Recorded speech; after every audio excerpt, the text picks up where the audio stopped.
Jay, that's strangely close to Daniel Jones from the Giants. Daniel, is that you? Beat the Chiefs. Show me. If the Broncos and Russell Wilson can show me that they can beat the Chiefs, then I will start believing. The crowd up. And so are this defense, and Kansas City won't snap the ball again. The Denver Broncos have beaten the Kansas City Chiefs. Dave Montgomery on the Lions, former Bear, gonna make this his revenge game for sure. David Montgomery gets the touchdown that ices the game. No! And there's a flag. There's flags. There's flags. There's flags. There's flags. Snap. Hold. Kick. Denver wins! Denver wins! Let's go! They're open. No! What happened? Oh shit. Ladies and gentlemen, welcome back to the Only Football Podcast and my brand new studio. We just got done building it, still putting the pieces together, but so far so good. We got Daniel Barry Sports Highlights in the chat. What's up, Daniel Barry? Check my audio really quick. Make sure everything sounds good. What's up, Daniel Barry? Check my audio really quick. Make sure everything sounds great. All right. So, man, what a weird day for fantasy football. I mean, my team is struggling badly. And today we're going to be streaming the Cowboys and the Eagles game. And right now the Eagles are winning 21-0. 21-0. Now, remember, this game is in Dallas. And Dak Prescott has only thrown the ball 7 times in this game. Second quarter just started. 10 minutes, 30 seconds to go in the second. Here's a George Pickens play. No. It's going to be Nate Ferguson. All right. Quick text to all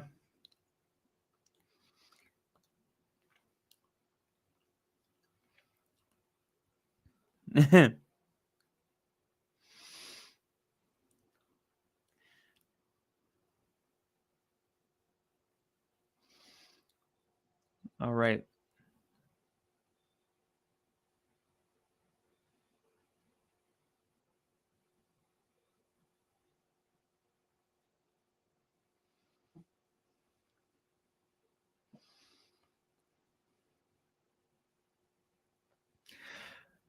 George Pickens, 908 receiving yards so far this season. Breakout year. We got Jinja in the chat. Looks clean. Let's go. I was just getting ready to text you.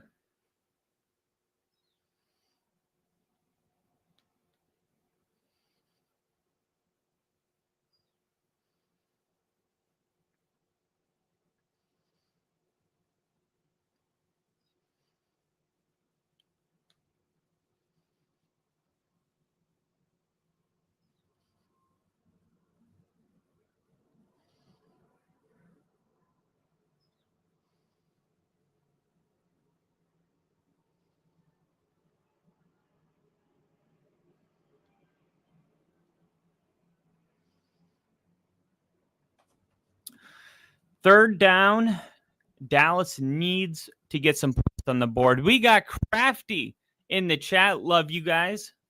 Jinja, so happy to have you back, man. I mean, you haven't gone anywhere. I have. Getting everything set up has been crazy. I mean, I just got this all in here last night at midnight. And I was actually going to go live last night and do a special because the fantasy football trade deadline was at 2 a.m. last night. And I really felt like, all right, this might be the time that everybody wants to get on the internet and see, hey, should I make this trade, or is this dumb, or am I just trying to make a trade because, I won't be able to after today? And unfortunately, I couldn't get everything set up in time. I wish we recorded that catch. Which one? That catch. The Giants screwed Rick by choking away that Lions game. I mean, it's Jameis Winston. Jameis Winston's going to win you a game, and then before it's over, he's going to lose it. Dak Prescott 2nd and 6, going deep. George Pickens caught. And they're going to score in this drive. They're going to make it a game. It was 21-0. And Dak Prescott had only attempted 3 passes in the game.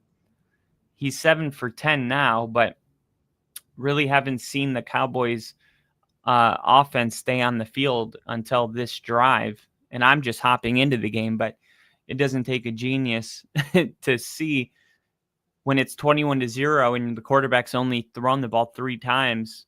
There's been some 3-and-outs and maybe even a turnover.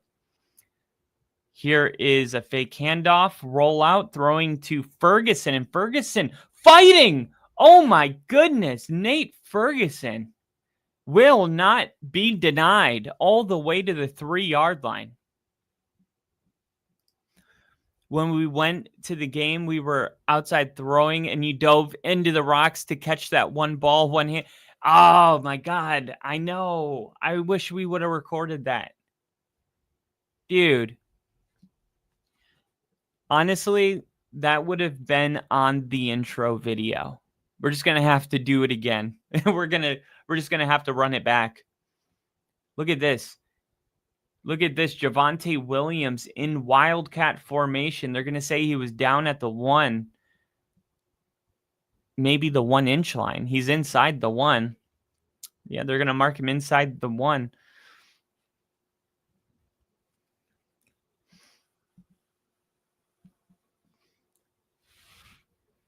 Yeah, he's short, but it is not an inch.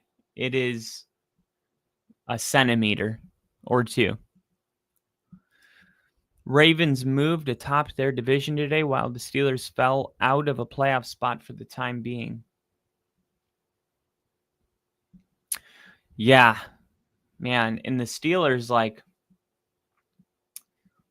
I don't know, man. They just don't look good lately. And this is before the Aaron Rodgers injury. It's funny, I missed the 1:00 games, and I feel like I'm totally out of the loop right now. So feel free to catch me up on anything crazy that happened today. Mason Rudolph got the start. So, yeah, I mean, would like to see Aaron Rodgers out there. And Dak Prescott just threw a terrible interception in the end zone. And now it's Eagles ball. That's Dak Prescott. That is the Dak Prescott that we don't want to know and love. There's no way that you make this throw and think it's okay. That is just something that can't happen. And you want to know what it takes to come back? Because my team has led the NFL this year in comebacks. It takes not turning the ball over on the 1-inch yard line. I mean, why aren't you just running the ball with Javonte Williams? Why even be in that type of... Javonte Williams was on the 1.5 yard line. You ran the ball with him. He got it to the 1 centimeter line. He gained almost 1.5 yards. Anything besides another run is wrong. Or a QB sneak. I will accept a QB sneak. But Javonte Williams, I mean, he's finally looking like the guy that we saw year 1. And I'll remind the people, Javonte Williams, coming out of North Carolina, led the nation in broken tackles. This is somebody that doesn't go down easily, and he has regained that form.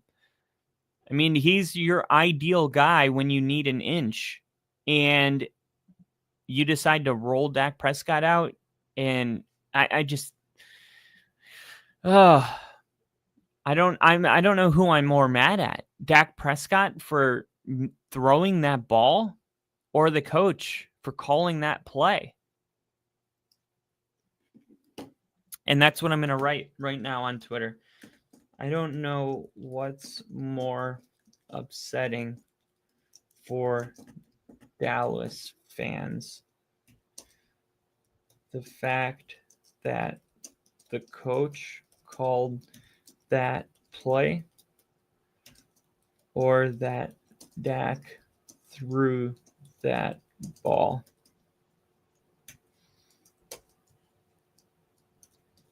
Cowboys.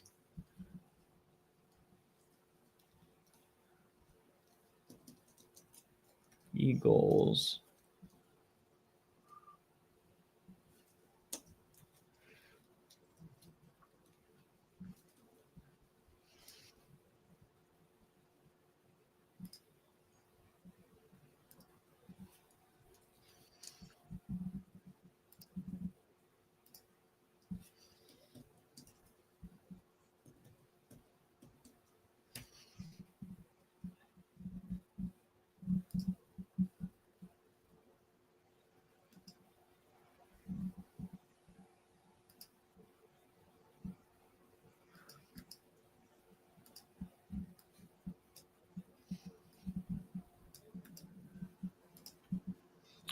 I did get my internet.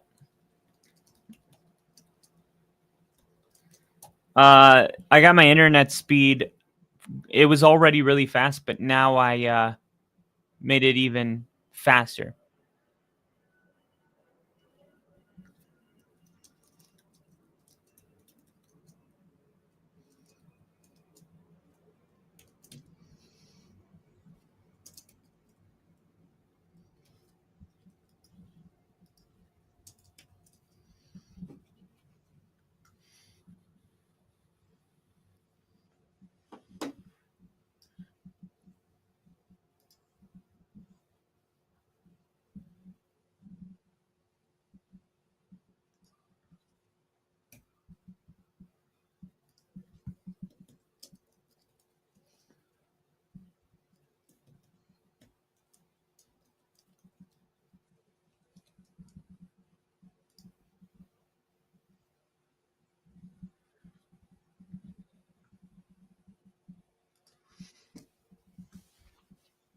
All right.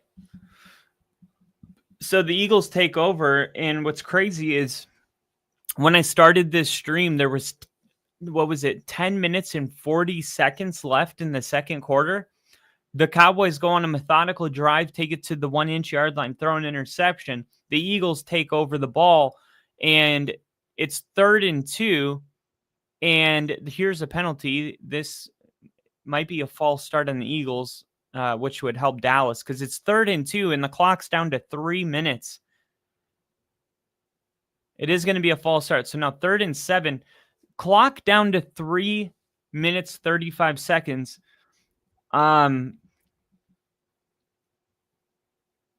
Dallas coming off a short week, an emotional week. This was their first game since tragically losing, their brother and their teammate. And they went to Vegas and played for him. They had the kneel-in jersey. They were holding it up.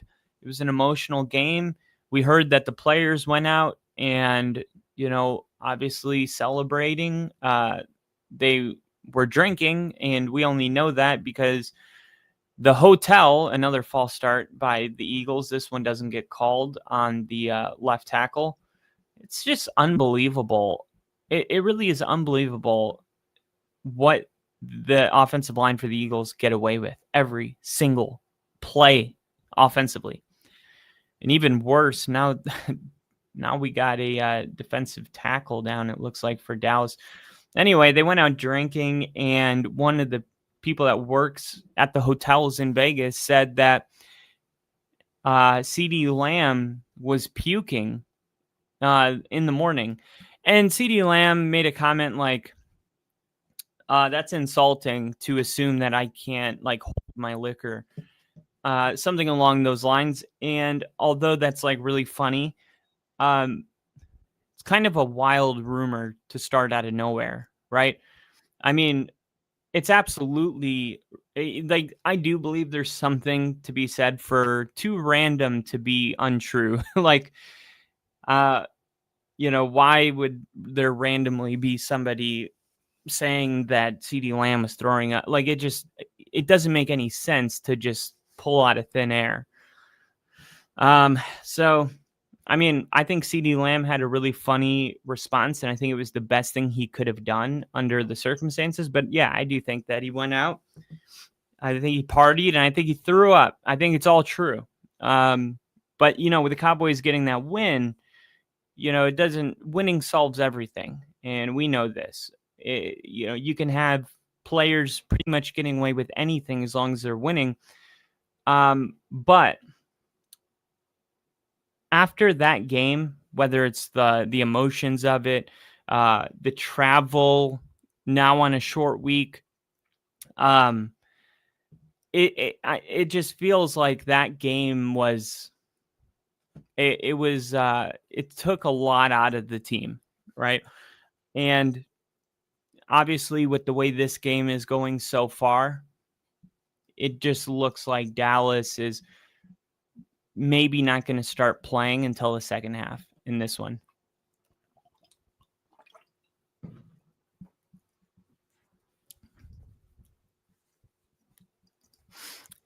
Quinn Williams down. Maybe the emotion is adversely affecting Dallas, plus the pressure playing their division rival at home. And absolutely, Crafty. CD's comment, that bitch out. He probably only fucking her and didn't pay her what she wanted or whatever. Like, I'm on CD's side here. I mean, is that who? I don't even know who the girl is that said that.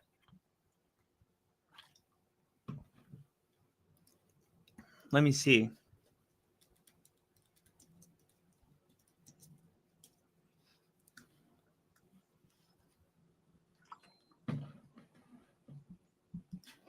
CeeDee Lamb.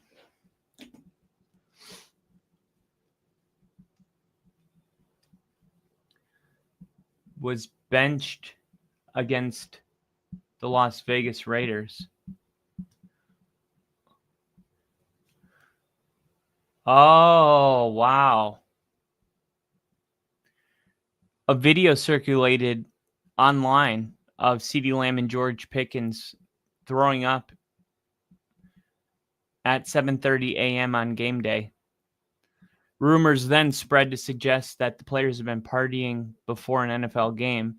Both players were benched for the Cowboys Monday Night Football game against the Las Vegas Raiders. Regarding their bench status, and claimed it was a coaching decision rather than injury related. But Lamb has broken his silence and insisted that this decision was not because of any intoxication. He has argued to reporters that it's an insult to suggest he would be in such a state before the game. I know how to hold my liquor. To suggest I threw up is disrespectful to my character.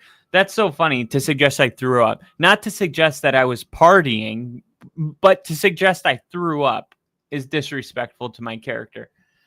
Yeah, I'm sorry. This is just not true. Like, CD's, it looks like a duck, sounds like a duck. There's a video of you throwing up with George Pickens at 7:30 in the morning, and then your coach decides to bench you and the guy who was also with you throwing up in a trash can on Monday Night Football. I mean, and then the coach comes out and says the benching was not because of an injury. And then Lamb comes out, says, no, I was benched not because I was drunk. I was benched because I missed team curfew. I'm not sure those getting drunk and missing curfew is not mutually exclusive. I mean, I got benched because I missed curfew, and I missed curfew because I was getting drunk. You know what I mean? It's like he claimed that they had been at dinner at the Red Rock Casino, which is around 20 minutes from where the team was staying. This has been backed up by Cowboys owner Jerry Jones. Jerry Jones has claimed that there was a late issue with the duo that led to their benching. Both Lambs and Pickens went on to feature for the Cowboys in their win against the Raiders. Lamb made 66 yards from 5 receptions.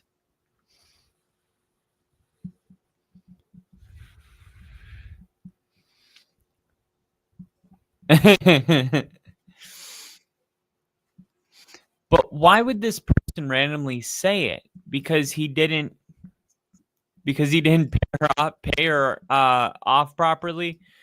Front Lego is sick, by the way. Hell yeah. I'm glad you can see it, because sometimes I kept moving it to try to make it visible. I know, my ball homie, when you're gonna have me on, dude. Anytime. That's my point. But you know who CD Lamb is. That's why an accusation like that is very easy to throw around. Not saying he's innocent or guilty. They immediately come in and played in the second quarter the silence of the Lambs. That's what makes that comment legit. Pull his stats up last week. I will take a partying CD over almost everybody. Yeah, I mean, look, I'm just being real. I maybe I'm old school. I don't want my players out drinking and partying before games. I mean, I get it. Like, the Raiders suck and you guys aren't a playoff team and you're celebrating your homie. So I would give if I were the coach, like, I would give a pass, right? There's kind of, you have to, I think as a coach, you have to pick your battles wisely, right? You got to understand that these guys lost a brother and they probably went out to celebrate, and like anything, it got carried away. You know, the night, the partying, it just, one thing led to another. Next thing you know, they've already missed curfew, so fuck it. Let's just go all out. I mean, we're already not back. Let's just keep going. And then, throwing up at 7:30 in the morning, there's a video circulating of both of them throwing up. CD Lamb comes out and says that, he wouldn't throw up. And it's like, okay. And though, even the fact that he didn't say, like, to suggest that I would be out partying the night before a game is insulting. He's like, to suggest I threw up is disrespectful to my character. What a weird thing to say under the circumstances. Like, of all things to defend, like, throwing up is where you draw the line. I mean, there's much worse allegations here than the throwing up, the partying before the game. Like, but they lost a brother. You want camaraderie. And look, sometimes this is how camaraderie manifests itself. That's you want the team to love each other like brothers. This is what brothers do. At the same time, as a coach, you need to send a clear message that this is a one-time thing. Like, I'm not doing this again. Like, we're not a legit playoff team right now. And I need everyone to look in the mirror and ask yourself, why are we not a playoff team? And if you think you're going to catch the Denver Broncos out doing this shit before a game, you're not, because they're disciplined. Look, Cortland Sutton's not, I mean, there's never been an instance of something like this even happening. Sean Payton doesn't he's a no bullshit. He's a Bill Parcells hard ass. Like, look, I don't care what you guys do when you're not, here in the building, as long as when you're here, you're giving me 100%. I need my players to be bought in. This is why Vic Fangio left Miami, is because at the end of the day, like, his players just, Miami's a really hard place to have young millionaires bought in, especially once you start losing games like the Cowboys have. And, I think that was probably why they, ultimately came back into the game, was because it's like, yeah, we're gonna just kind of like let this one slide under the circumstances, but hopefully, like, this is kind of where it ends. And of all places, like Vegas, like, if you want to like sneak off in Cleveland, never mind, Urban Meyer. If you want to sneak off in like Detroit, maybe, I don't know, but Vegas, you're gonna get caught. It's freaking Las Vegas. Like, but dude, I would be so pissed if I were a fan of the Cowboys and I'm out, like, let's say I bought tickets to see the Broncos play, and they're playing the Raiders, and it's a divisional game, and it's Monday Night Football, so it's Sunday night, so I can sleep all day pretty much. So I'm out partying, and I'm having a good time in Vegas, and I look over and I see Cortland Sutton and Bo Nix like throwing up in a trash can. It's like, I can't tell you how much that would hurt me. Like, as a fan, I would be like, no, you guys aren't like me. No, you guys are better. You know what I mean? Like, you guys slept all night and you got well rested and you're mentally prepared. No, you're not drunk like me. Like, that would just, like, on so many levels, be devastating to see as a fan. It would be one thing if it was like you're eliminated from the playoffs and it was like a meaningless week 18 game. Like, whatever. That would be awesome. I would like run up and get a picture. But if it was like, hey, like, playoffs are on the line type of a game, imagine like it being a playoff game and you go to the bar and all of a sudden you see your players the night before a playoff game. Like, is there anything more crushing than that? Than being like, it reminds me of the end of Fever Pitch when they lose, the Red Sox lose, and they go out to the bar and he's like, we're over here like drinking our pain away, and right over there are 4 members of the Red Sox eating dinner, laughing and smiling and having a good time. They're not sad at all.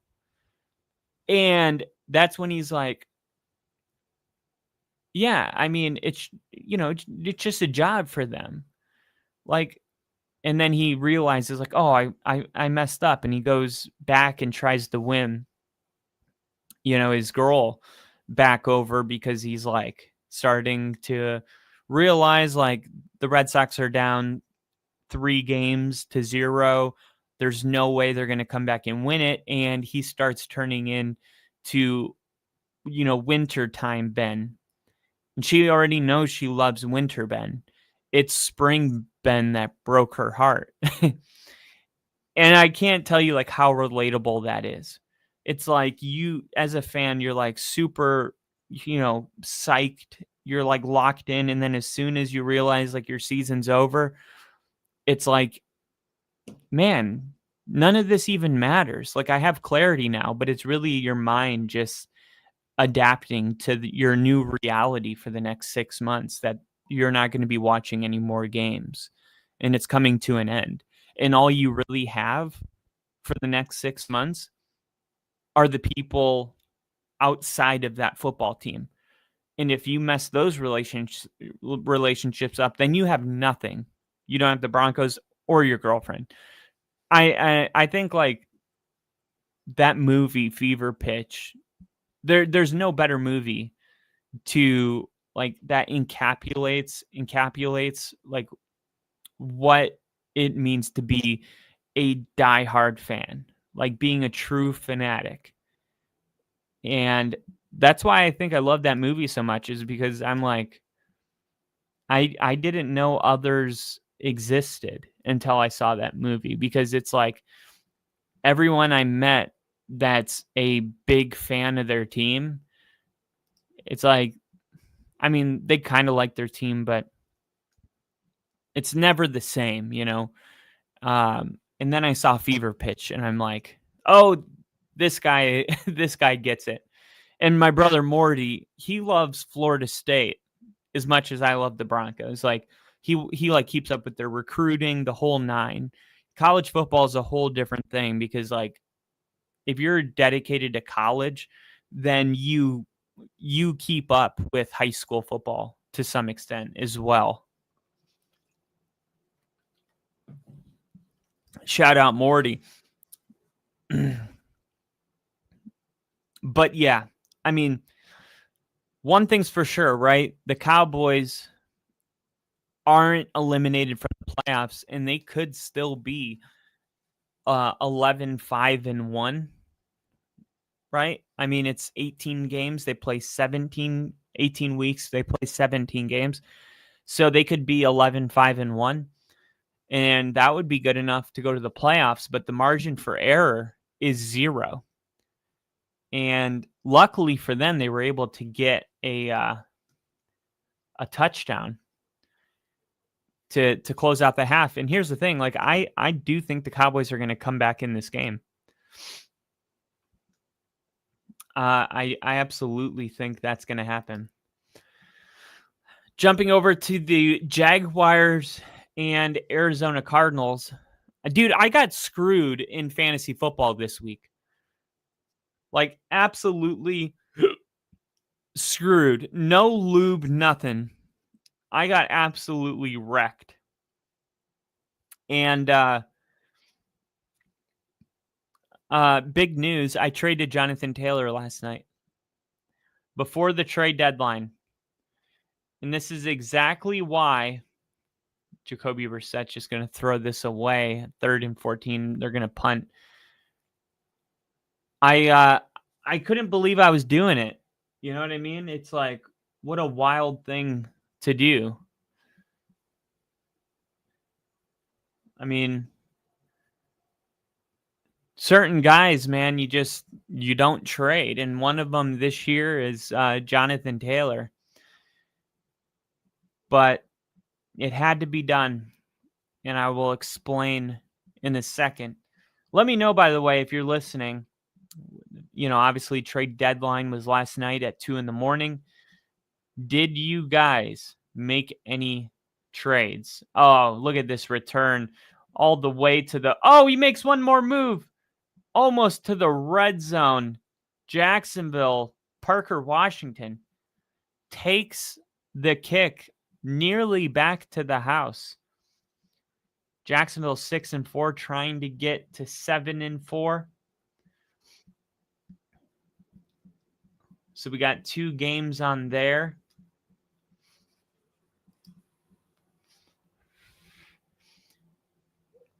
And T. Higgins went down hard today. And hopefully he's okay.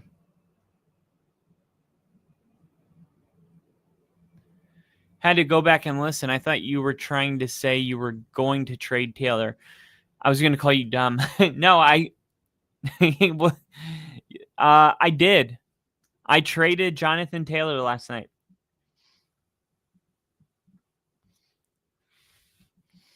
Don't worry. It wasn't a dumb trade. I got what I needed.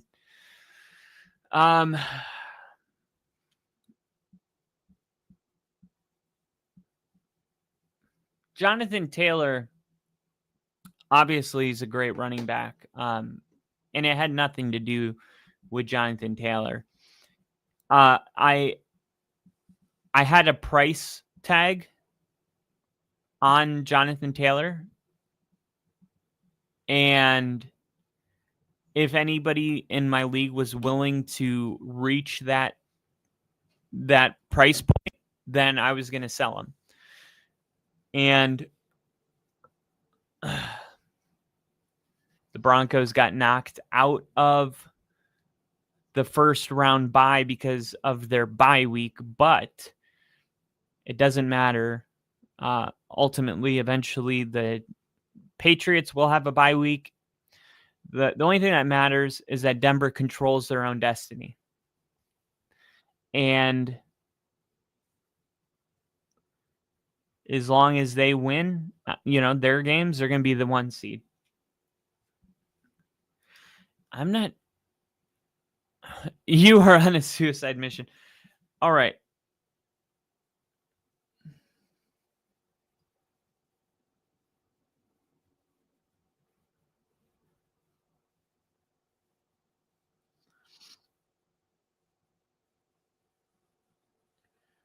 Let me see.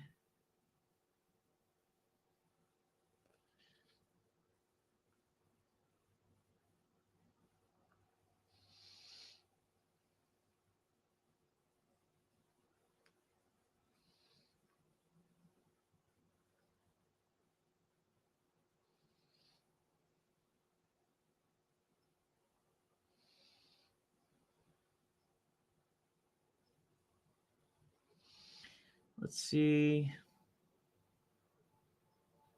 Fantasy football. Okay.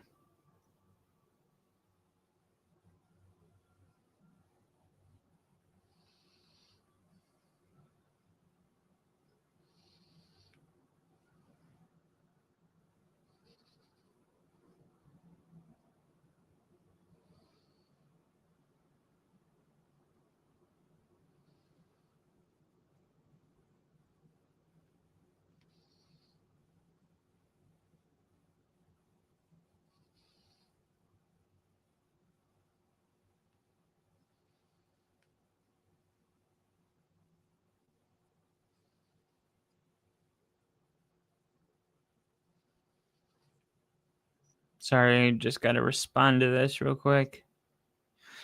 Don't know when the labor's happening, so every time I get a text message, it's like, are we having a baby?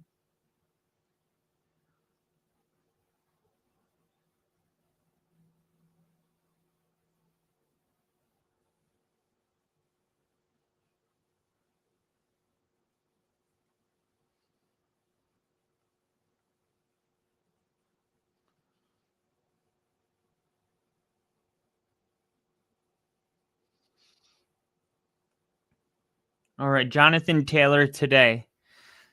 8 points.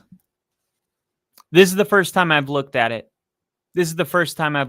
So this is not why I traded him. Obviously, I traded him last night. So today's game has nothing to do with Jonathan Taylor at all. But today's game was why I traded him, if that makes sense. Jonathan Taylor's been amazing. I mean, look, he's been amazing all year long. 33, 30, 31. But, here's the thing. All right. He has this game, against Arizona, 52 points. Or, I'm sorry, Atlanta. That's great. They're 25th, or they're the 7th worst run defense. Tennessee's the 9th worst run defense. He had 38 points. The Chargers, 17th worst. Arizona is the 8th worst, 24 points. The Raiders, 23rd, 31 points. And then you get to the Rams, who are the 31st worst matchup, which means that the Rams are the second best run defense in the league. Now, where they actually measure up, 11th. They're allowing 107 rushing yards per game. Okay. It's New England, and then Jacksonville is actually number 1 or number 2. Jacksonville's only allowing 86 rushing yards per game, and then Denver 3, and then Houston 4. Okay. So Jacksonville, Denver, Houston, then the Colts, only allowing 92. A lot of that's because their opponents have been down. Then Seattle. Okay.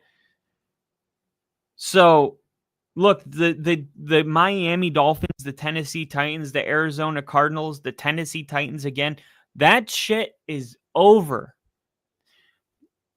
Kansas City, top 10 run defense. All right. Houston Texans, top 4 run defense. Jacksonville, top 2 run defense. Seattle, top 6 run defense. Jacksonville again, the number 2 run defense. Jonathan Taylor, his remaining games are all against top 10 or top 9 defenses against running backs, and against fantasy running backs, points given up to fantasy running backs. 4 of those 5 are in the top 5. Top 5 least amount of points given up to fantasy running backs. So, like, the matchup thing is a little bit of a concern. I look at the Rams and I see they're 11th, and I go to the Colts and I see, like, okay, so, like, there's, this game against the Rams where Jonathan Taylor had 14 points. And I'm not saying, like, Jonathan Taylor, because of these matchups, is going to, like, not be startable. I still think he's going to finish, like, top 10. The thing is I don't see him getting like 40, 50 points against these defenses. I don't see it. But I can trade him as a running back that is. You get what I'm saying? Like, because he's coming off of a game, last night when I traded him, he was coming off a game where he scored, what was it, 52 fantasy points? Look, when you score 52, like, his value was like, oh my God, this guy could score between 30 and 50 every single week. The reality is, I felt like Jonathan Taylor he was entering a stretch where he was going to get between 16 and 23 fantasy points. Okay. So, and like, when I look at some of the other running, because, like, I didn't just trade him, because here's the thing, Jinja, you're against the trade, but here's the thing, you don't even know who I got. And the truth is in fantasy football, everybody, if you know what you're doing, everybody is sellable. And when it comes to Jonathan Taylor entering, and look, today was game 1 of the stretch. He had 8 points. He had one other game. He had one other game that was worse. He had 7 points against Pittsburgh. But again, Pittsburgh is 13th. They only give up 106 yards per game. But yeah, Denver's the outlier. He's got one game against Denver where they gave up a ton, but that has not really anything to do with our run defense. That has everything to do with Denver. They didn't have Dre Greenlaw. Remember, we brought Dre Greenlaw because we didn't have a linebacker that could cover running backs. And that's what Jonathan Taylor got. Most of his points in that game was receiving, just running out to the flat, catching the ball, and then running for 60 yards. So, like, that's not necessarily, I mean, he had 2 catches for 50 yards, and one of them was a touchdown. So when you have, that as well, the 30 points is more like he still ran the football extremely well against us. But like I said, there's only really one game, like the Denver game. So, like I said too, like, you got to know who I got. You got to know who I got in return. And who I traded him for was Devon Achane. Why did I trade him for Devon Achane? It comes down to playoff schedule. It's all about playoff schedule. Okay? Because at the end of the day, fantasy football is less about players and more about matchups. That's it. Like, this comes down to matchups. And when you look at Devon Achane and his playoff schedule, it is very favorable. Very favorable. Let me see league leaders, players. Let me see running backs. Christian McCaffrey is the number 1 fantasy running back. I have him. Jonathan Taylor is number 2, and then Devon Achane's number 3. Okay, so Devon Achane's number 3, and Devon Achane's his final games are against Cincinnati, the worst run defense in the NFL, Tampa Bay, the 3rd worst run defense in the NFL. In terms of points given up to running backs, Tampa Bay is the 3rd best matchup possible. Cincinnati's the best matchup possible. That is those 2 games are back to back, week 16 and week 17. You guys have to understand that that's the championship round. You play back to back games and you add them up at the end. You play 2 full weeks. Devon Achane's going against the worst. There's not a better matchup for a running back than going against the worst and the 3rd worst in the championship round back-to-back weeks. Buffalo was the 2nd worst. And remember, week 10, they played Buffalo. And he scored 41 points. Like I said, it's all about matchups.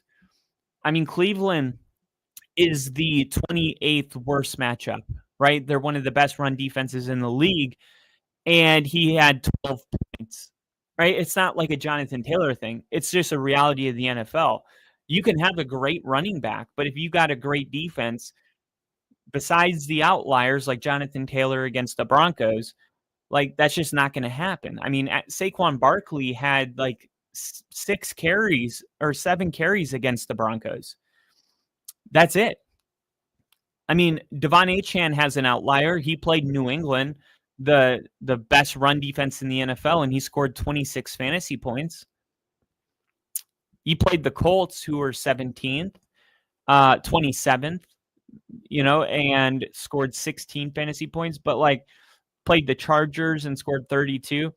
So to be able to, in this comment, are the Dolphins in the race, and do they play Achane all year? If he's that valuable to my team and we're out of it, I'm possibly playing him the rest of the way to avoid catastrophic injury, which is definitely something I had to consider, and it's something I'm still considering. But I always say this, when it comes to fantasy football, you have to take chances.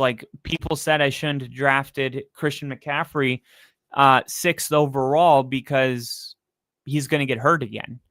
It's maybe he will, but some guys are just too, Devon Achane, his matchups week 17 and week 18 are just simply too good to pass up. And the answer to that question, I believe they are playing for something. Playing for the playoffs? No.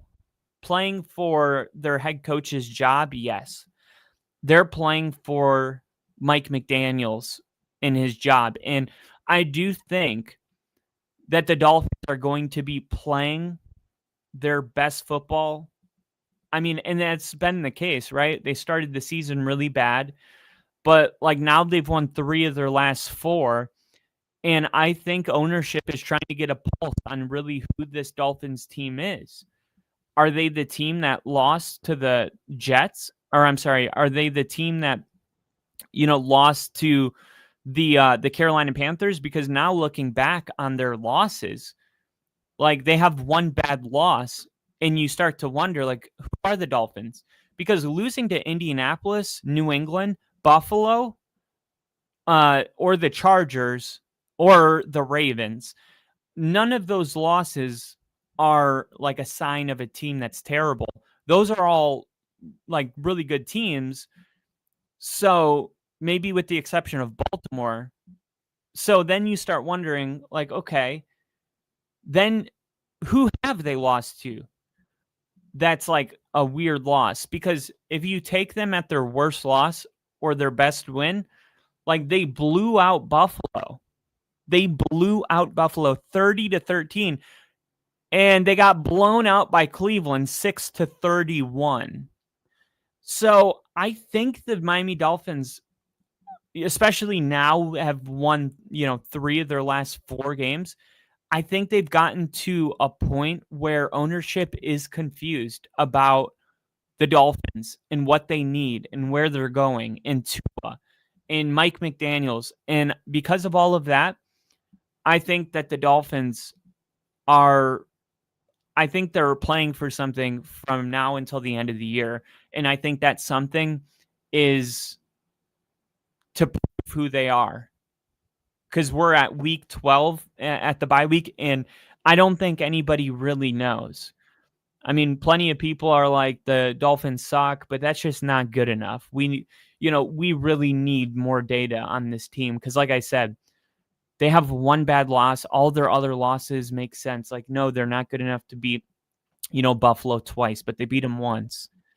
They lost, by 6 points to New England. We thought that was embarrassing when it happened. We don't think it's embarrassing now. They finally got a win against the Jets, but like that was their first win, and they should beat the Jets. They lost to the Carolina Panthers by a last-minute field goal. I must be the only one in the world that thinks Carolina is actually like a playoff team this year, and we'll talk more about that later. The Chargers, they lost by 2 points to the Chargers. Like, I don't see that as an embarrassment. The Cleveland Browns, embarrassing loss. Put it aside. Buffalo's got an embarrassing loss.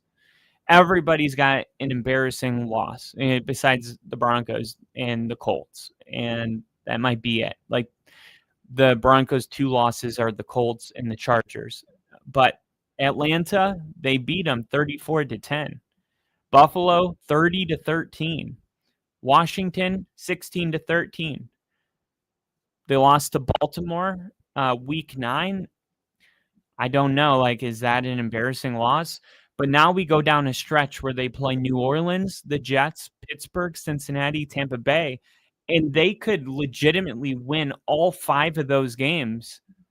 And they would not only end the season on a 7-game win streak, but they would have won they would have won 8 of their last 9 games if they do that.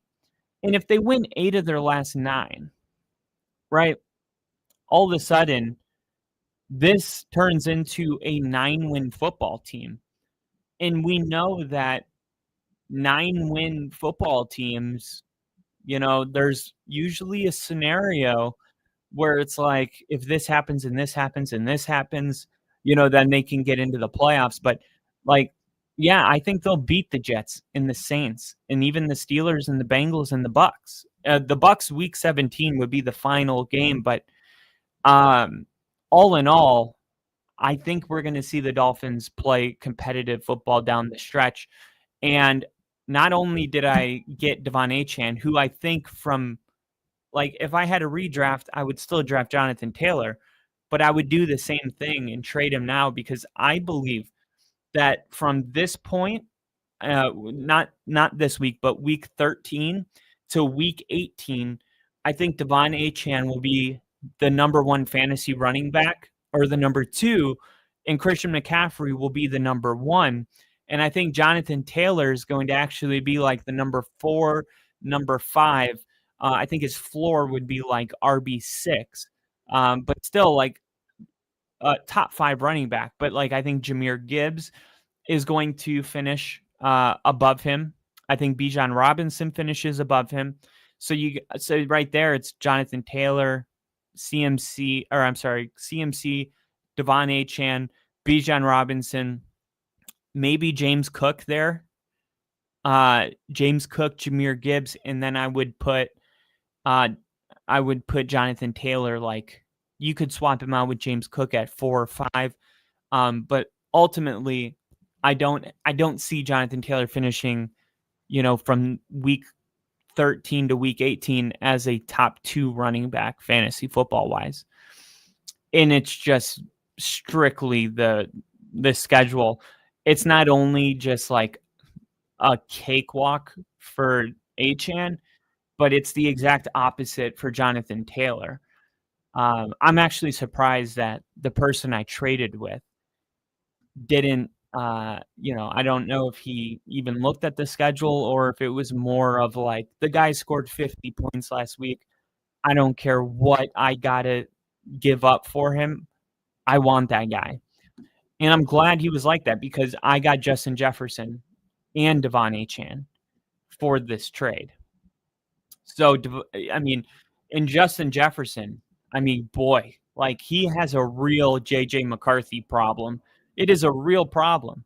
J.J. McCarthy, like, he's just not a good quarterback. But yet, Justin Jefferson is getting, on a weekly basis, 11 to 12 targets. Like if you can get that kind of target share, you have to start. It's just too many targets to ignore. But I will say, oh my gosh, is this going to be roughing the punter? Or did he get a hand on the ball? Oh my gosh. I heard Lawrence was picked, but Jacoby Brissett may be hurt.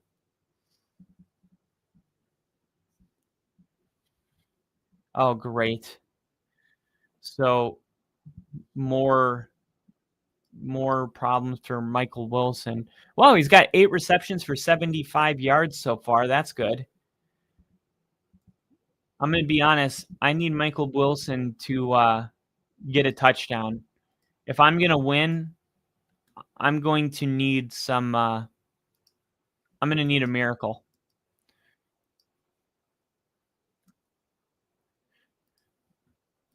And we're at a commercial break with the Cowboys game, so let's check.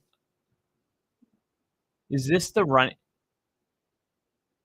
Greg Dortch in as a Wildcat quarterback. Is that because of the injury?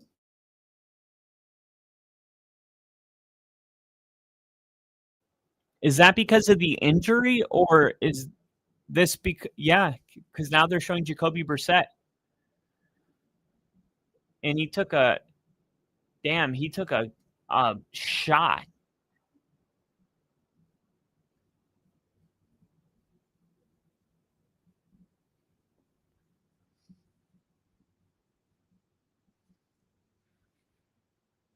Who's the quarterback now? What are you doing? Why are you throwing a check down? It's 3rd and 16. Push the ball downfield.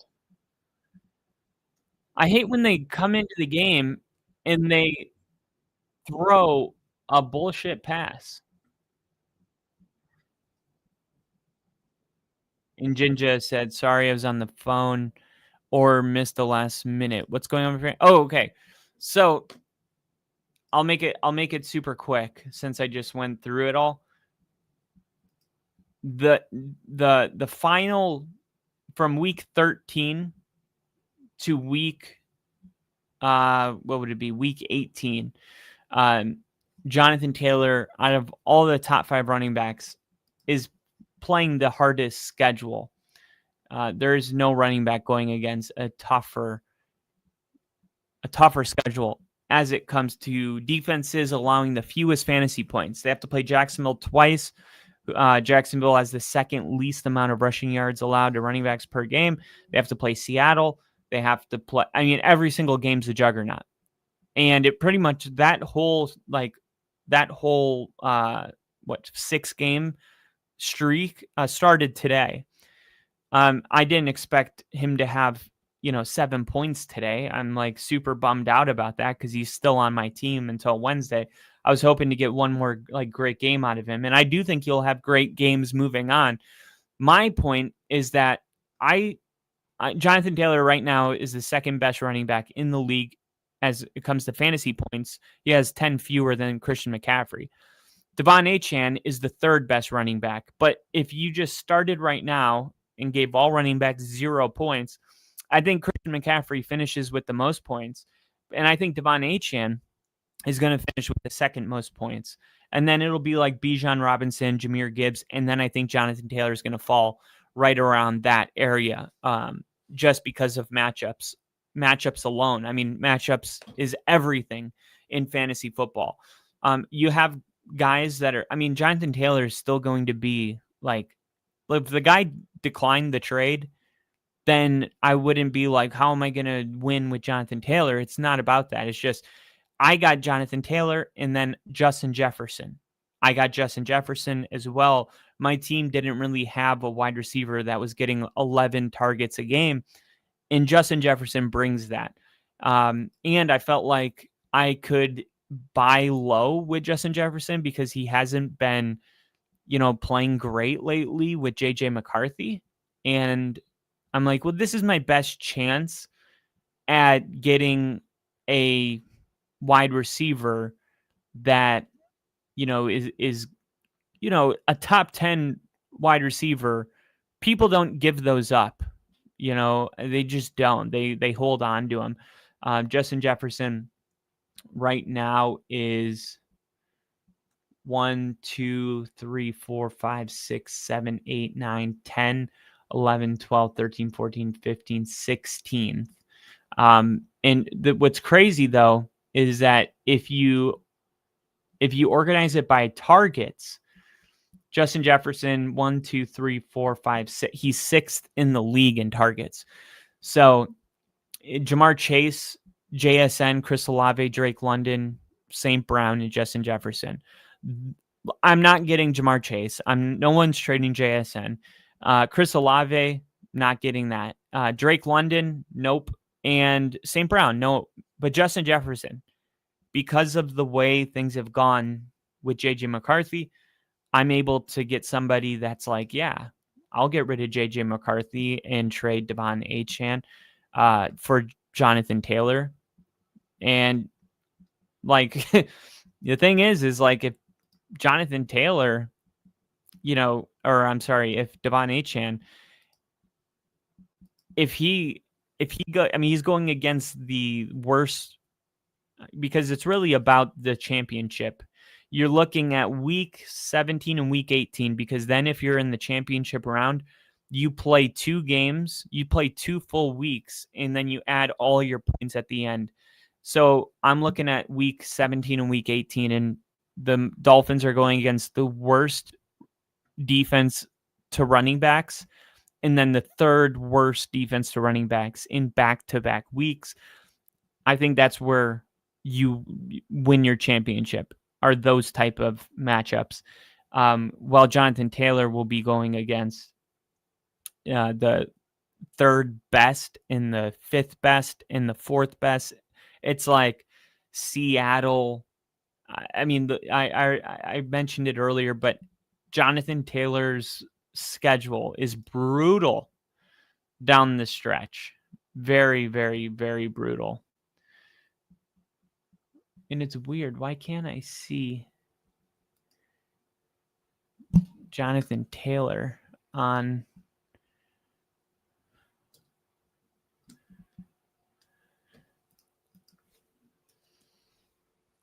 Jonathan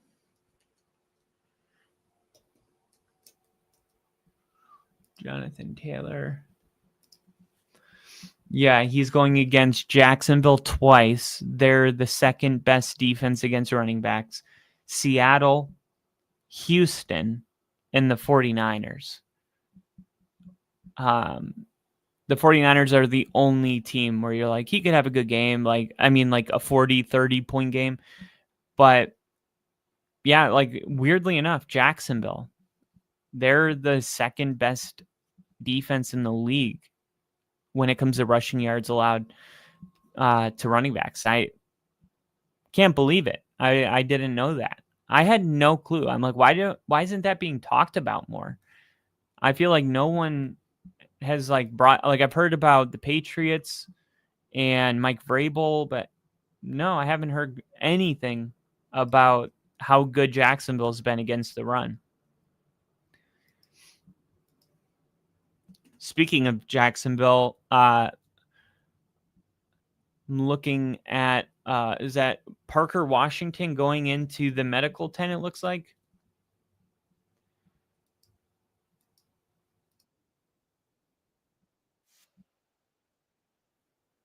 Here's Trevor Lawrence on 3rd and 3. They're going to hand it off and stop short. It's going to be 4th and 1.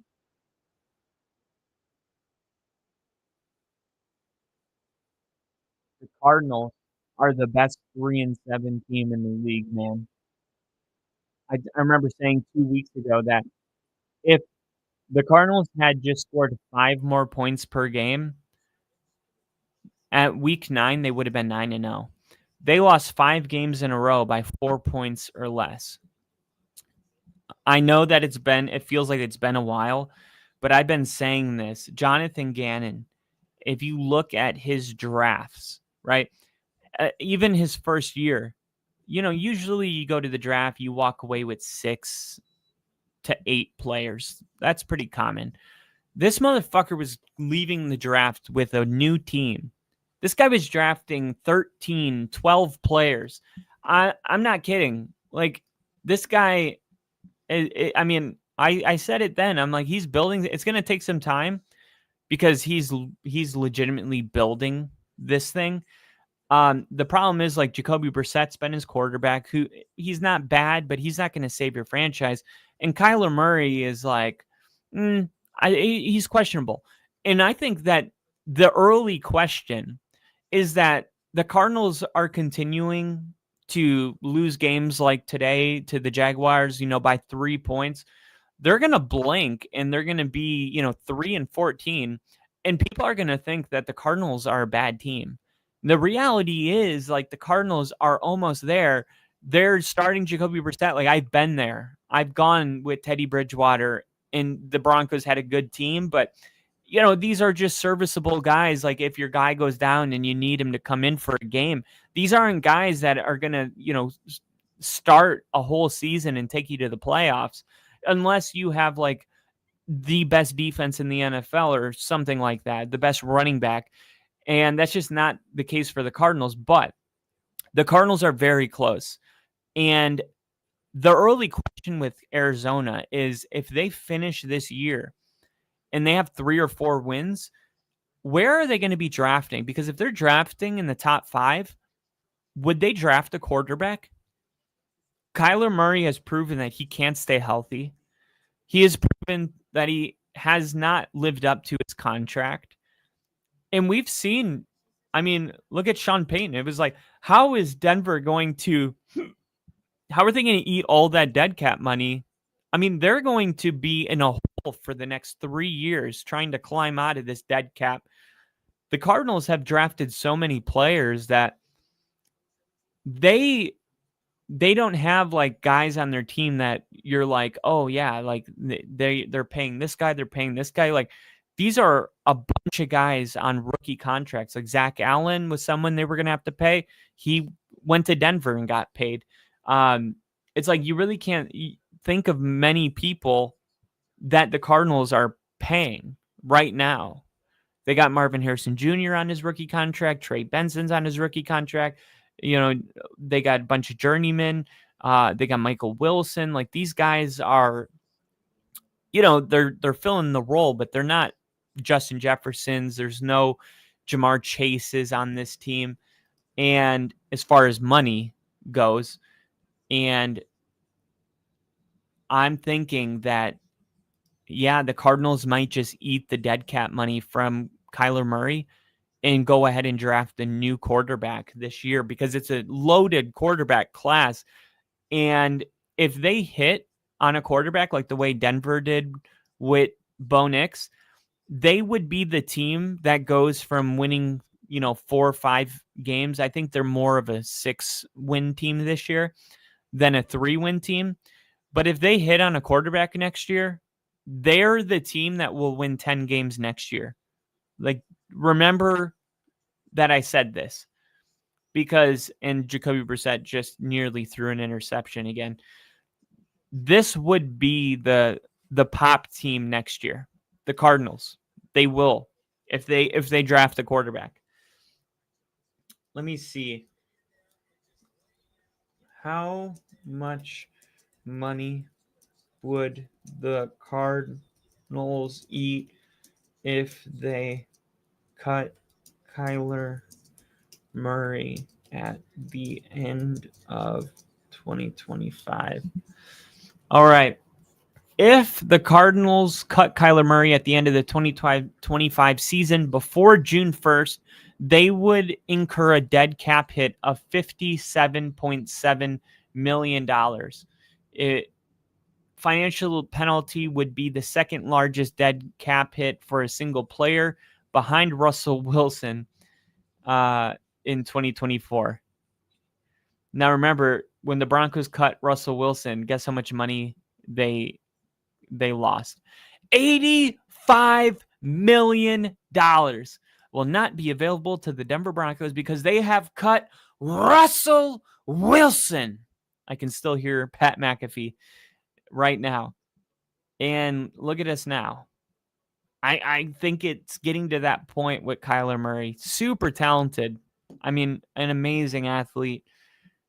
Just can't stay on the field. And at some point, like, we can't keep losing our seasons because of you. I mean, it's like we deserve to have a franchise quarterback who actually plays. You're like the younger version of Deshaun Watson. You know, you just keep getting injured. You got this big contract. We never see you. When we do see you, it's like mediocre at best, and then you're gone again. Nobody even knows why you're hurt. Like, what's wrong with Kyler Murray right now? Could anybody tell me without Googling it? Like, what is his injury? How many games is he out? When is he expected to return? Like, no one even keeps up with it anymore. That's when you've really, like, become a lost cause. Like, I hate to say it like that, but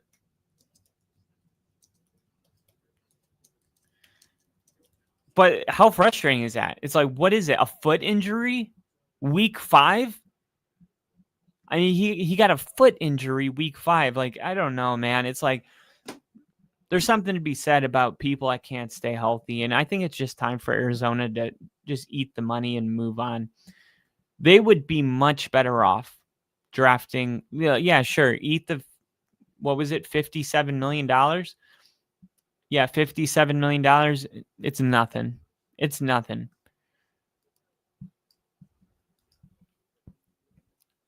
And we got Crafty. Shedeur Sanders is hurt. By the way, Shedeur Sanders, man, he has been finally a Brandon Aubrey field goal. I needed this. Please go in. Somebody dropped Brandon Aubrey, so I got to pick him up. Snap, hold. He missed it. What the fuck? Second miss all year. Of course he missed it because I just had to open my fat mouth. And Lamar Jackson, 10 points against the Jets. What the fuck is wrong with Lamar Jackson? 2 interceptions against whoever the hell they played week 11. And then he comes into this Jets game and he has 13 completions for 153 yards. I'm benching his ass for Jackson Dart next week. I'm done. Lamar Jackson is not right. Something's wrong with him. He doesn't know how to play anymore. He sucks. Like week 1, week 2, week 3, he's getting 38, 39, 36 points. This guy's got 16 points in his last 2 games. Like, what is wrong with him?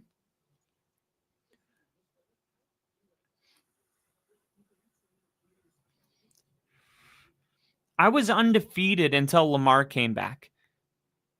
And Lamar comes back and I'm like, oh, I got to start him. And it's cost me 2 weeks in a row now.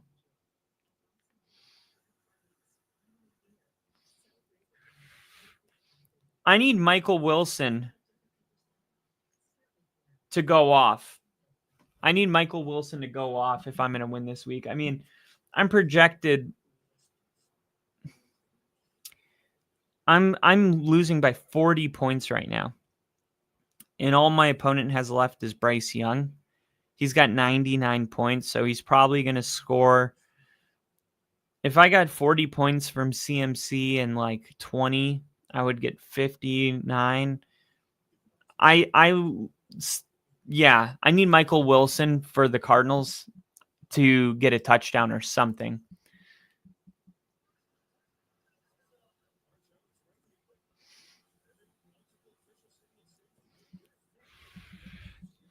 Look at this.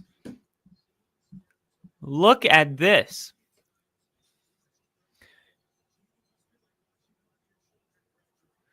Is this a safety? Look at this punt return. He goes to field it.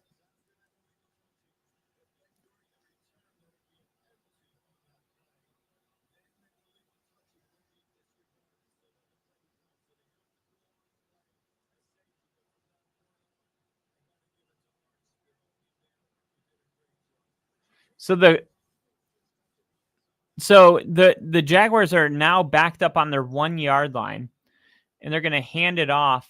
And wow. And they're going to pick up 8 yards on the back of ETN. And they were in a great opportunity there to get a safety in a 2-point game, but ETN gets some breathing room. And Barkley running the football here on first down, setting up a 2nd down and 9. Dallas only down by 14.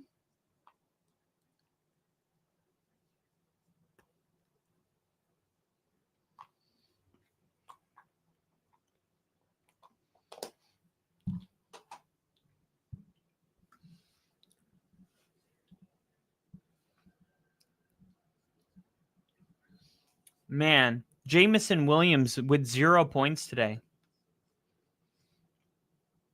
Only 3 targets. What the hell?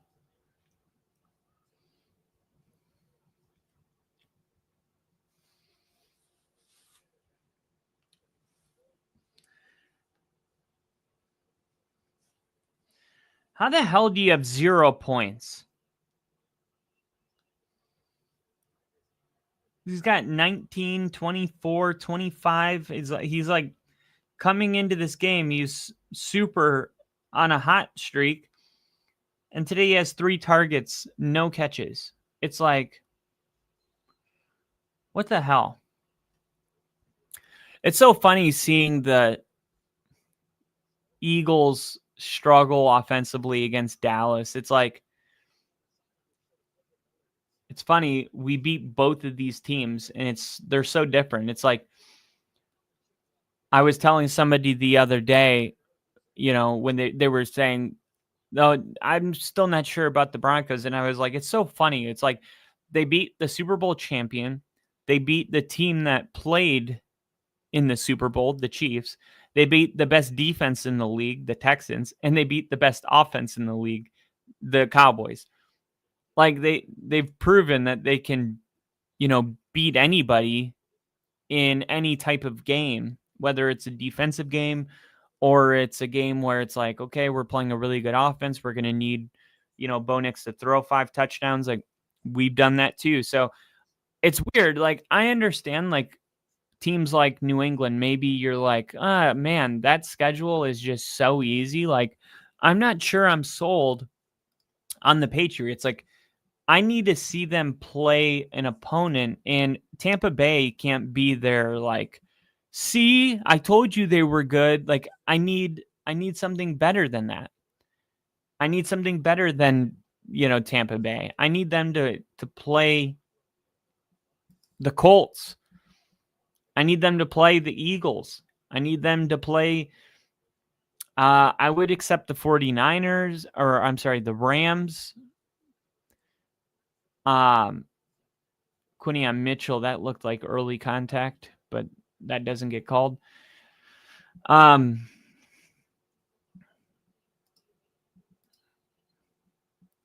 I just, every week it's like Cleveland, Cincinnati, the Panthers. And it's weird. It's like I've never seen anything like it.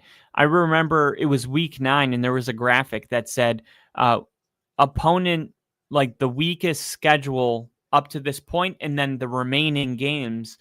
And the Patriots had the weakest schedule up to week 9. And from week 10 to the end of the season, they were number 1 as far as playing the weakest remaining opponents. It was like 0.333 and like 0.300. And it's like, has that ever happened before? Oh, terrible interception by Trevor Lawrence. See, like that's the kind of stuff that my quarterback doesn't do. And that's why we're not 6-4. Look at that interception. What is he even seeing? He just doesn't see this linebacker at all. This linebacker, he just drops back. He's playing the flat. And as soon as Trevor Lawrence like loads up the throw, it's like stealing candy from a baby. He was watching it the whole way. Like, look, you got to look him off. You got to look off. That's, Baker. So like Buda Baker's, you got to make it a little more difficult than that. You can't just. It's funny. He came down, so I thought it was a linebacker initially, but it was a safety, Buda Baker. So here's Jacoby Brissett back under. And that's good news for me because I really need Michael Wilson.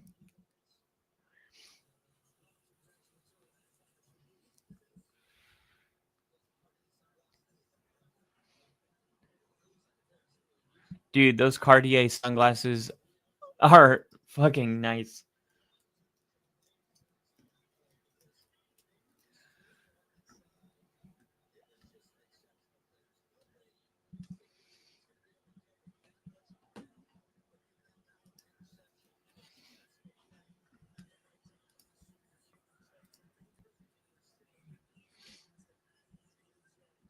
And they're going to lose yards here, and Bam Knight's hurt. Nope, he got back up. I thought he was hurt for a second. Jewelry, bracelets.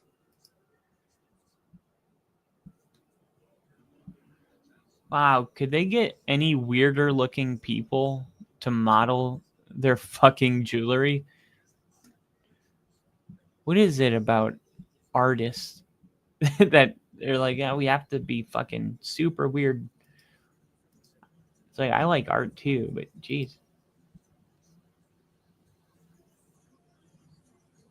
Touchdown. Greg Dortch. Arizona's on top. Arizona on top.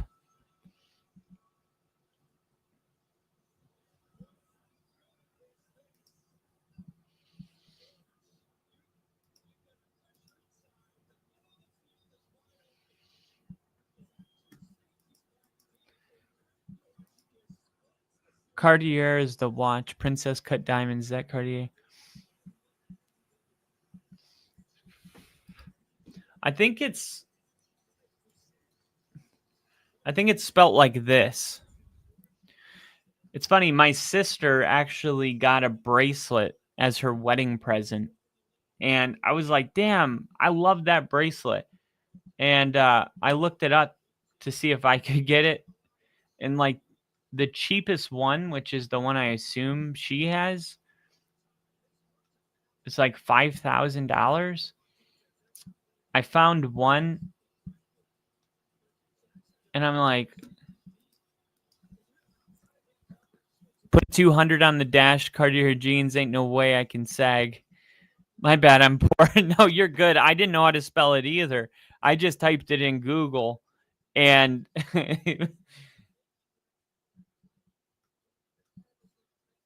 I'm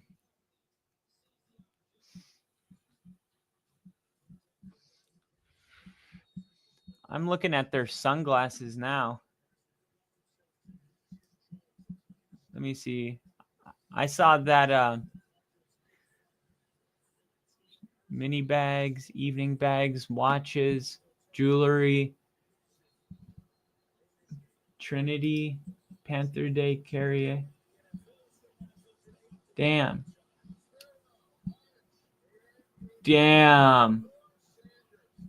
Dude, if I was a Jags fan, oh, this is 40 grand. Why do I always immediately it's always the fucking most expensive. I'm like, oh, that's the one. Oh, fuck. Well, that sucks.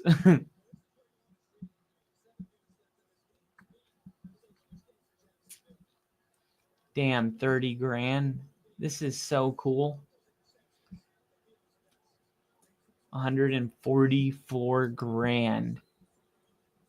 Holy shit, this is icy. Damn.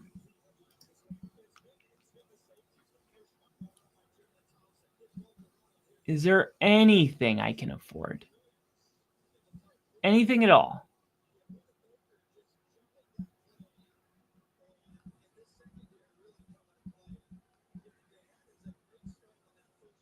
No. There's not.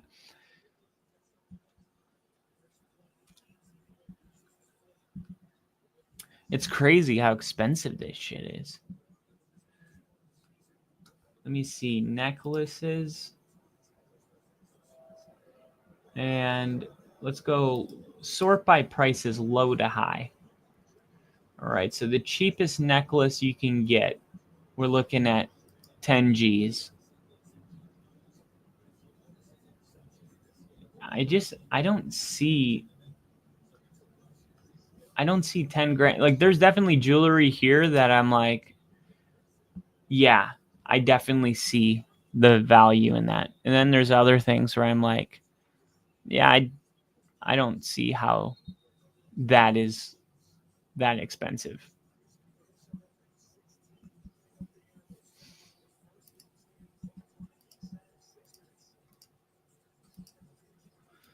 Here we go. Sunglasses. Yep, there they are. $2,000.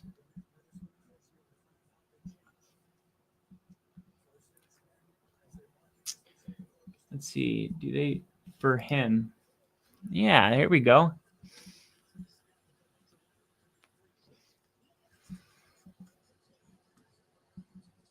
Lawrence taking a shot to the end zone.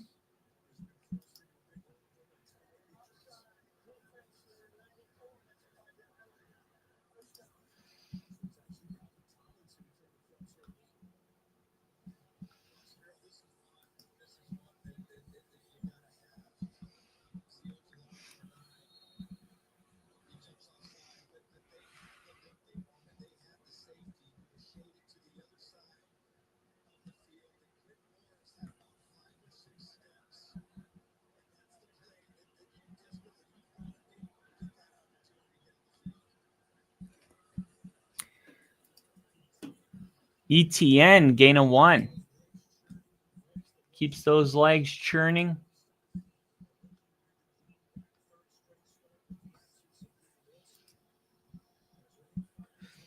I just like the kind of like the classic Ray-Ban look, the aviator look. Like these right here. This is what I would get right here.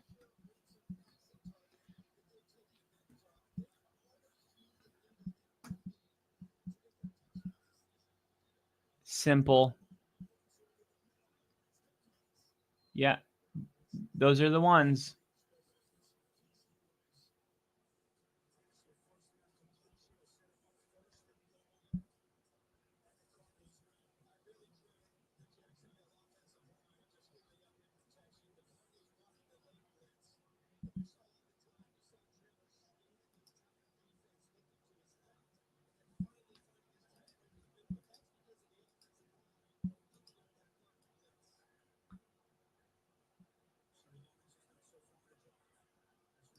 Yeah, those are the ones.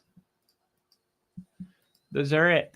Here's Trevor Lawrence going to the end zone. Touchdown. Parker Washington. And back on top, the Jaguars go 24-21. This is just the way it's been all season long. Oh, and the Cowboys scored. So it's 14-21.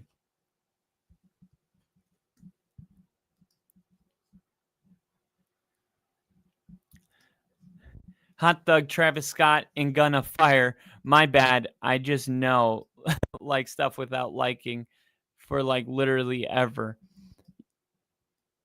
Oh, no stuff I've liked without liking forever. Longest I've gone, I'm a dick. Oh, wait, I missed something. Yep. Put 200 on the dash. Cartier jeans. Ain't no way I can sag. My just no liking stuff without liking further. I know what you mean. And the I've always had my brand's always been Gucci, which is reminds me, where are my fucking Gucci glasses?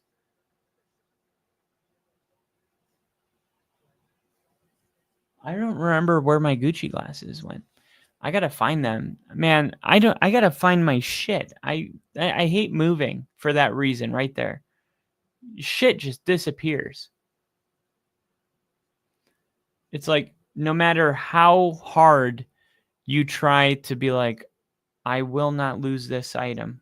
I'm going to remember that I put it right here. All of a sudden, you're like, where was that spot that I said I wouldn't lose it?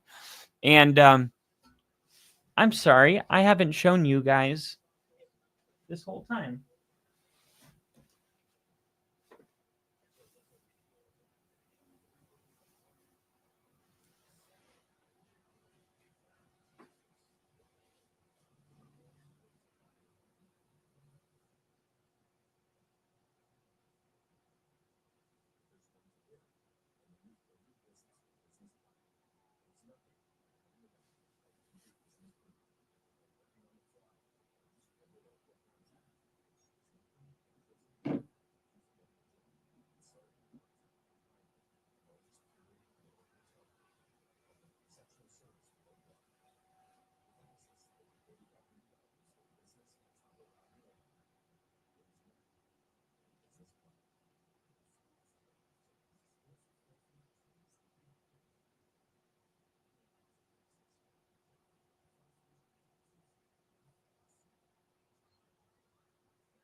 Woody ate something and he's got a tummy ache.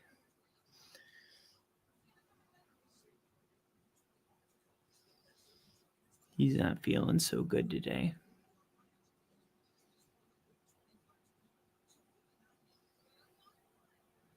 Poor little guy.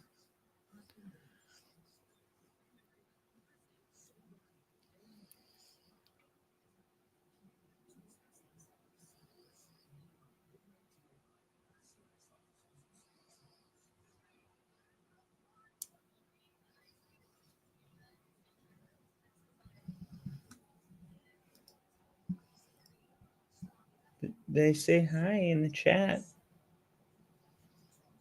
They say hi in the chat. Yeah.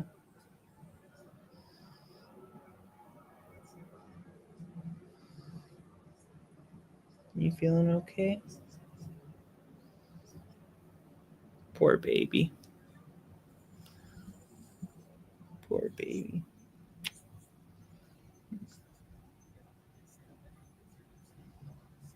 It's okay.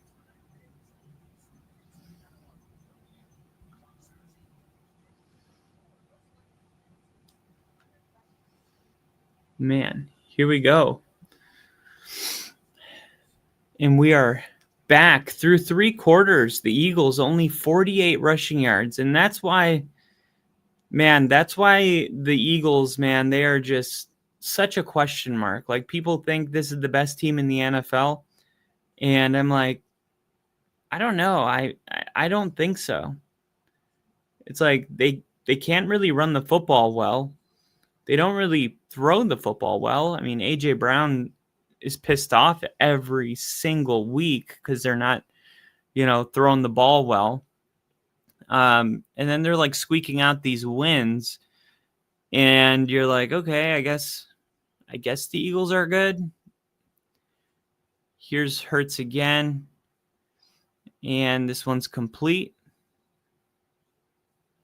Dallas Goedert. Oh, this is going to be offensive pass interference. And Sirianni is he is pissed.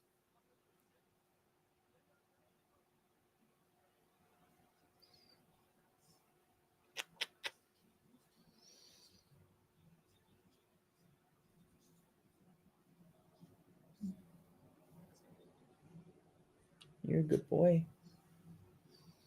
You feeling okay? You feeling okay? You're going to let me know if I need to take you to the vet, right?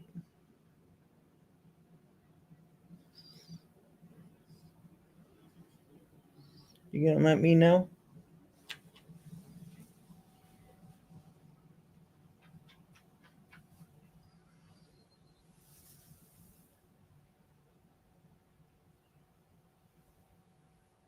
Oh, yeah. He wants the belly rubs. He wants the belly rubs. Yeah. Oh, yeah. He wants the belly. You want the belly rubs, don't you? Oh, yeah. He's a good boy. Yeah, good boy. You want me to get you a blanket? Here.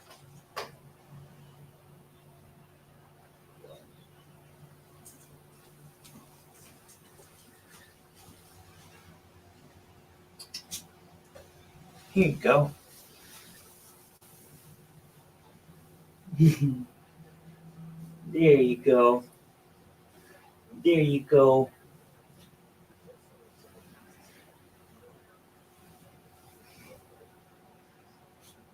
You're a good boy.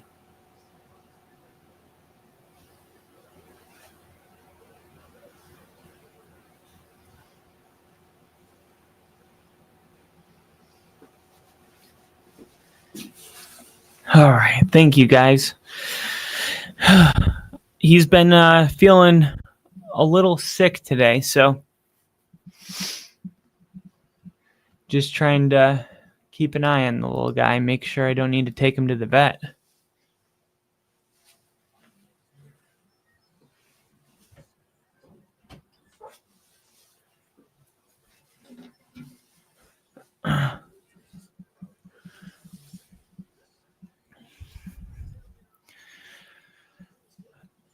All right. So, honestly, give me your guys' feedback. What do you think of my background? Do you like it? Should I slide it more to like the left? I can show you guys my. Does it look level?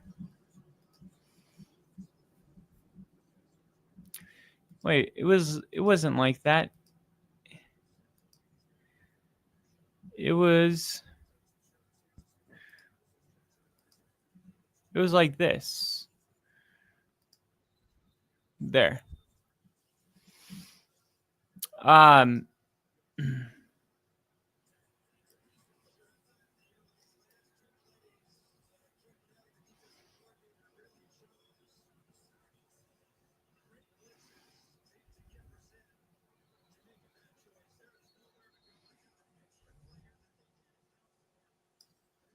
right there.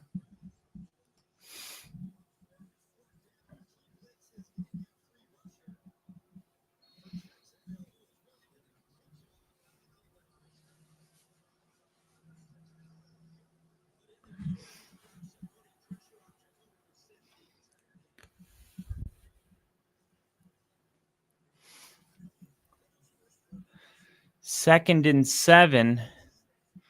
1:54 left.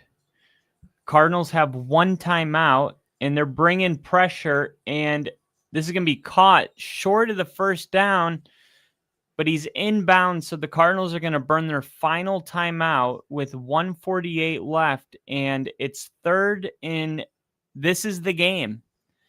3rd and 2 for the Jaguars, and the Cardinals call their final timeout with 1 minute and 45 seconds. And if the Jaguars pick up a first down here, this is game. It's 3rd and 1. Now, watch for a misdirection. Remember in the Chargers playoff game, they were in a situation like this, and they ran a misdirection with ETN. And watch for here getting some pre-snap movement in a run, and it's going to be a gain of 0, and they're going to hold. And now it's 4th down. Wait, so the Cardinals burned only their 2nd timeout. Now they burn their 3rd timeout, and the Jaguars are staying on the field for 4th down. A conversion ends the game, and they're going to go for it right here.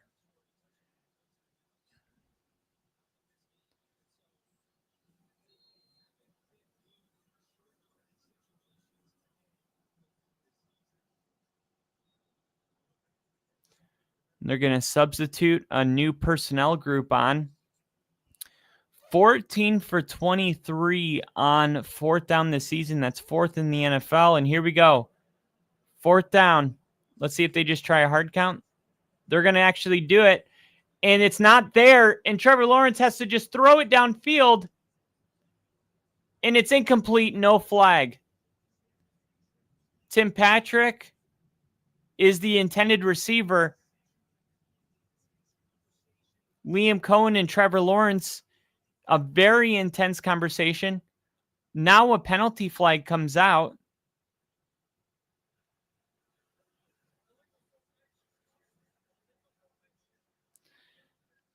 It wouldn't have mattered because it's an illegal formation on the offense. Penalties declined.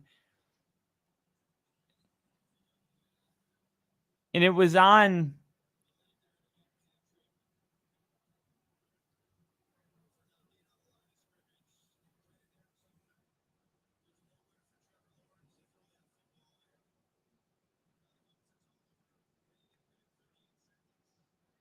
Liam Cohen is pissed off with the execution of what just took place on the field.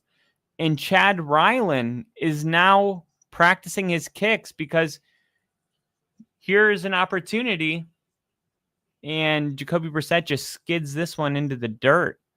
Not even, how is that a professional football throw right there? That's what I'm talking about. Jacoby Brissett, he's a manageable quarterback, 7 career-winning drives. His last one was against the Jets in 2024.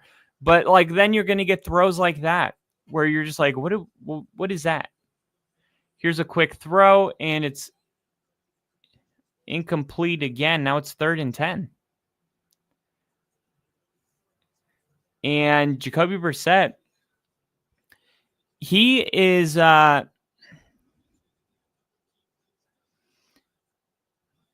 he keeps getting his throws almost picked off because he's not really going through progressions. It's like he's dropping back, he's locking onto a receiver and throwing to that receiver. And when that receiver's wide open, it's great.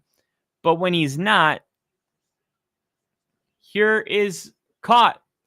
Where are they going to mark forward progress? 3rd and 10, and Weaver caught it.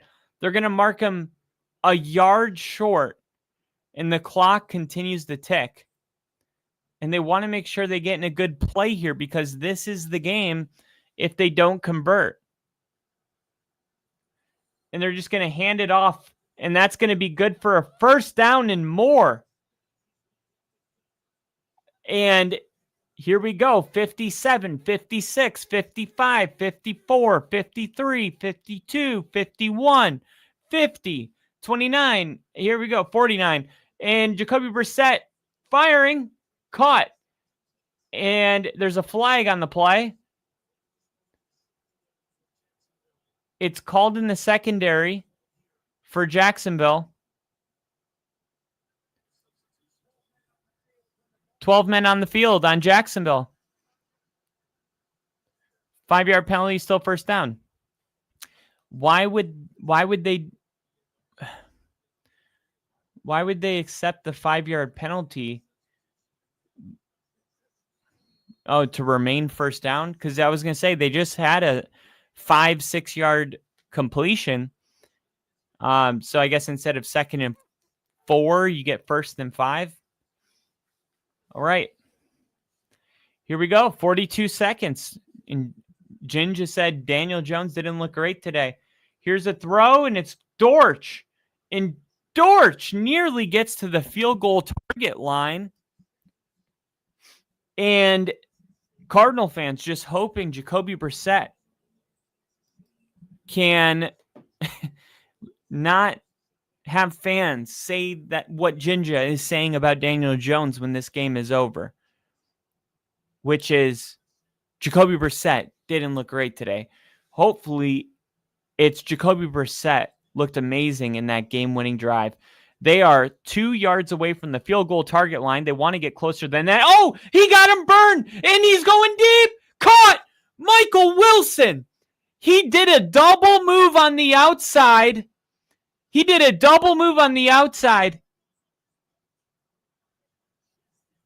And he was all the way. He had it all the way. Now they're going to go 12, 11, 10. Here's for the game winner.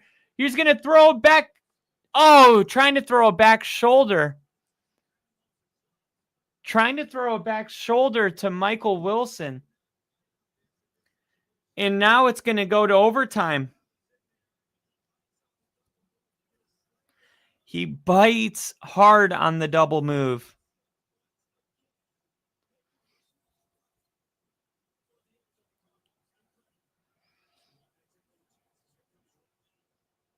So they're just going to kick the field goal. Missed 2 of last 3 attempts. He's 0 for 1 today. So nothing has been easy for this kicker. And now here is a 20-yard field goal. And he makes it. And we are even with 3 seconds left. Wow. And get ready for overtime.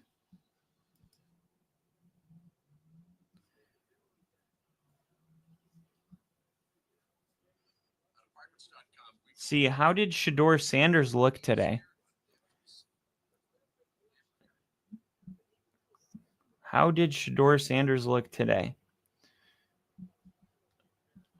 Are they even, when did they play? Was that a 1:00 game? All tied up in Philly. 1st and 10, 11:30 left in the game. 21-21. I told you this was going to be a ball game when it was 21-0. I said it was going to come down to the end, and here we are with 11 and a half minutes left. Tie ball game, and this is one where the Cowboys, with the home crowd behind them, this is going to be tough sailing for the Eagles. And this is essentially what I've been trying to say about the Eagles. Like, if you're going to put them as the best team in the league, like, I get it. It's a division rivalry, but this feels like their toughest opponent in some time. And let's see. They play the Bears next week. Last week they played the Lions. That was a good win. But they won 9-6, 16, right? Then the week before they won 10-7. I'm just not convinced. And then the game before that, they beat the Giants with, that was the game Scatterbo broke his leg in that game. And you're like, okay, I guess that's a good win. Then before that, like, they beat the Vikings by 6 points. Then before that,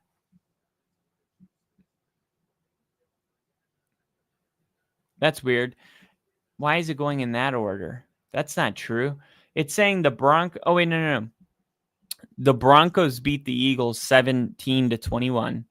Then after that,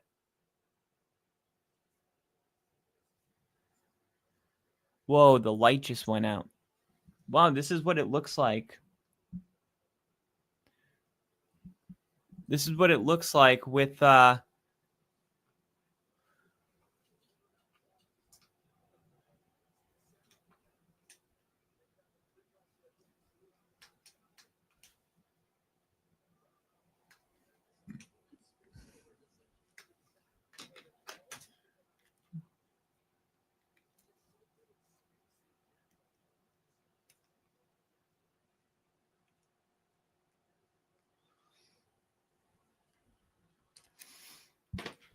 this is it. What do you guys think? Does this look good? Here we go. Quick throw. And they are driving. They are driving.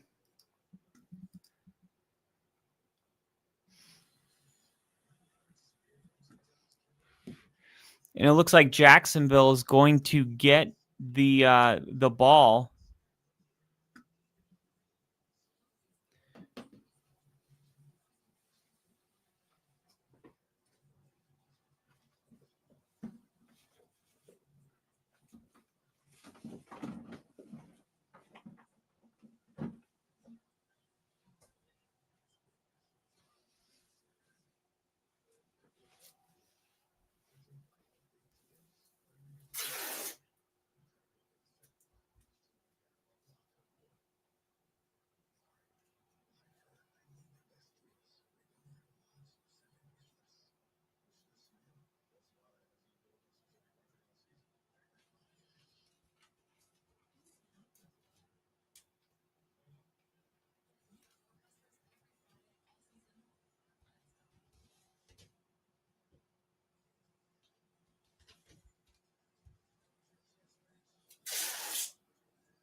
All right, here we go. Jacksonville taking a shot. Oh my gosh. Took a shot to PJ Washington. Now remember, even if they score, the Cardinals are going to get an opportunity to possess the football. Okay? Hopping over to the Eagles game. And wow, I'm not sure what happened, but Dallas has the football. And now here's a run. Did they go for it on fourth down? Did they punt it? What just happened? All right. So Cowboys have the ball 21-21. And now going back to the Jacksonville game, Jaguars overtime. They're going to run it here with ETN and pick up 3 to 4 yards. Appreciate that, Ginger. But like podcast wise, not me specifically, but like the podcast. Like if you were just scrolling through and you clicked on this channel, like does the setup look dope? Is there anything that you would change? ETN is going to pick up 2. Does it kind of feel like I'm in a spaceship? The way the roof is short on your left shoulder with the flag there's kind of say, dude, that is exactly what my vision was when I saw this house. I saw this house and I saw that wall and I was like, I know exactly what's going there. I love that. I love that you love that. 5 seconds on the play clock. 4, 3, 2. Looks like that's Tim Patrick in motion. They're throwing to him. And, oh my gosh, Trevor Lawrence wide open, and he just throws a terrible ball. If he turns and looks, look at this. But where was he even throwing that?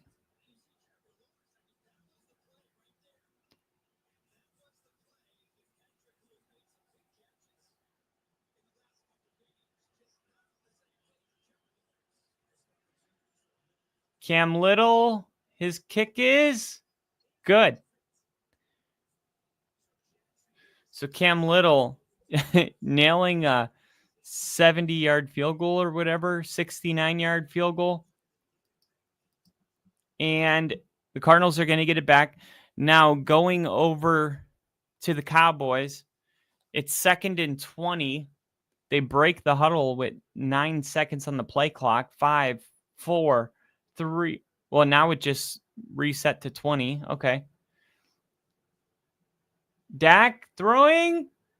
Incomplete. He had a receiver wide open, but he got hit as he threw it, and a little bit of mustard came off of the ball.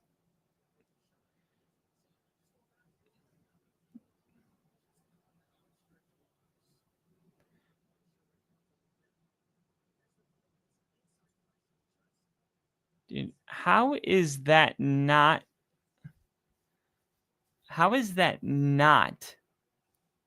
pass interference on that George Pickens throw where he had to try to catch it with one hand? Here's Dak, and he's going to dump it here, and they're going to have to punt it. That was Luke P. So now Philly's going to get the ball back. Both teams, 21 apiece, going back and forth. It's almost like you're in a spaceship or something in the old Gravtron ROM back in the... Dude, thank you. That is exactly what I'm like, does it feel like a spaceship? Because I want it to feel like the Joe Rogan podcast, it's the mothership. I was going for like the NFL equivalent of that. I love that you just said had some mustard on it. That's what I used to say when coming in hot. When all this coming in hot. Oh, when I was coming in hot. Yeah, dude. That's like, I don't know. Are we old? Do people still say that?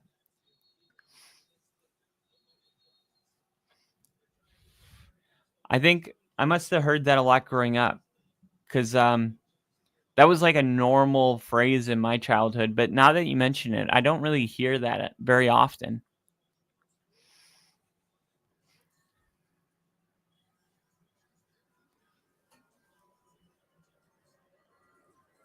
Here we go. Jacoby Brissett, sack. Oh, can we not start it off like that?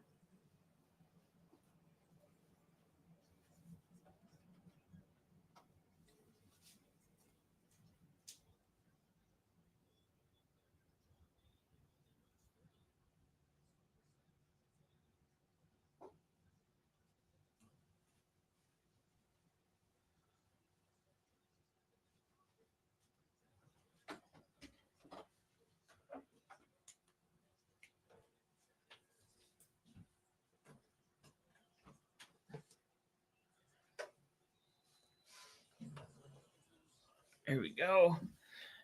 Got a charger. Ooh, Bam Knight is down holding his knee. And he's able to kind of wiggle onto the sideline.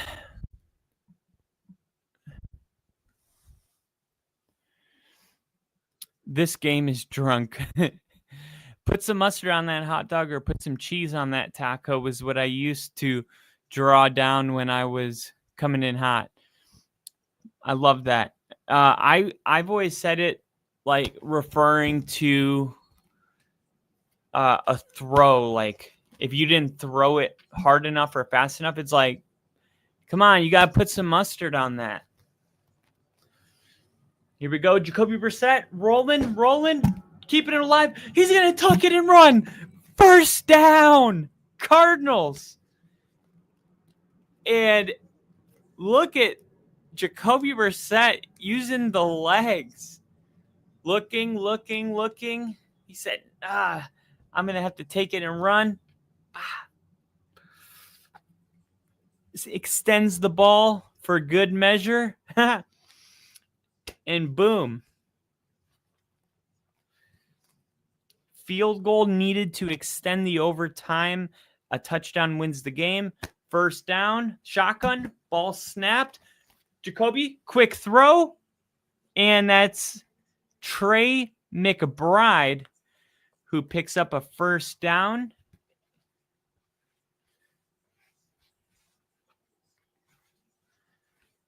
His 300th career catch.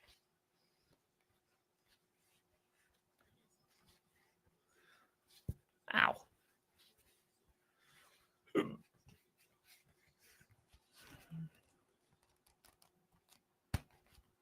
Five minutes, 25 seconds. Here's Jacoby. Quick throw.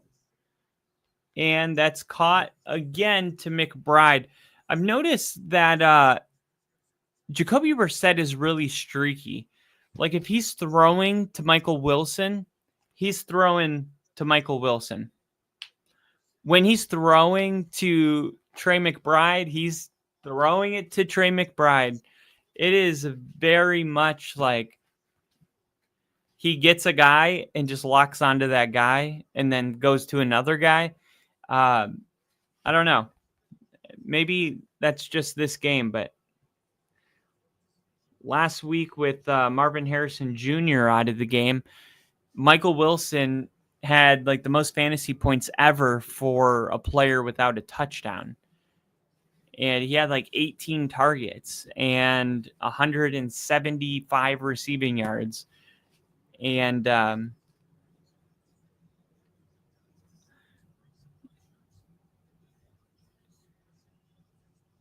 I guess last week his guy was Michael Wilson.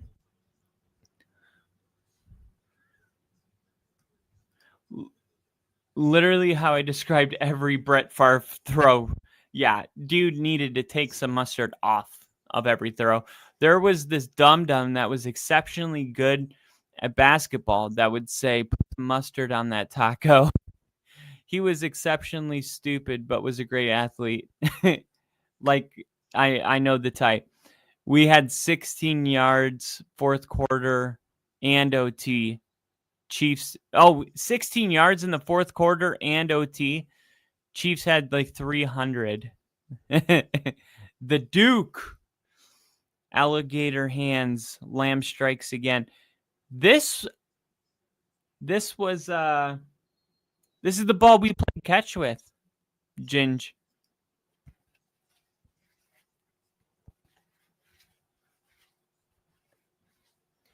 Fourth and 4.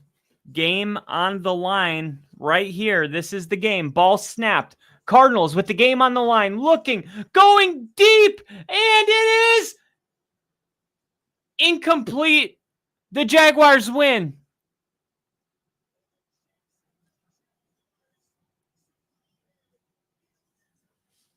Oh, come on. Was there not contact? That was pass interference. Come on. Look at this.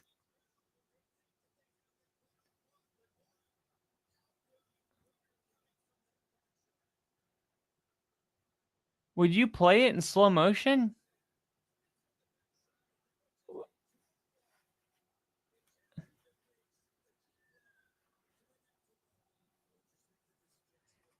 It's a tough. Nah, it's probably clean. That's what I'm saying, though. Like, this is where the Cardinals are at. Like, the Cardinals, people see their record and they're like, the Cardinals are, you know, a 3-win team. It's like, guys, like, the Cardinals only have one game this whole season that they've lost by more than 5 points. I mean, this is what they do every week. They're battling, they're competing, and they're doing it with Jacoby Brissett. They're doing it without a legit running back. They're doing it with Marvin Harrison Jr. being out. I mean, this is a team that is going to fuck around and draft a really good quarterback, and then they're going to draft another stud wide receiver. And you know what's crazy is the best wide receiver in maybe college football history.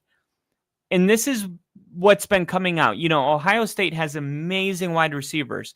People that work for Ohio State, especially the scouting department, have told NFL insiders, like, look, I was here when JSN was here. Like, I was here when take your pick, wide receiver was here. And he's like, I'm being totally real with you. We haven't seen anything like Jeremiah Smith. I mean, it's like, and this was after Marvin Harrison Jr. left. He's like more polished than anyone. He's faster. He's got strength. He's big. Like, what if the Cardinals drafted Jeremiah Smith to be on the other side of Marvin Harrison Jr. two Ohio State wide receivers on each side, with Trey McBride in the middle, with Trey Benson coming back healthy. Trey Benson, Trey McBride, Marvin Harrison Jr., Jeremiah Smith. I'm telling you, get on board with it now, because next year, the Cardinals are going to be a playoff team. Yeah, I know exactly what I'm watching. I see the same story every single week. The Cardinals battle, compete, and they lose at the end.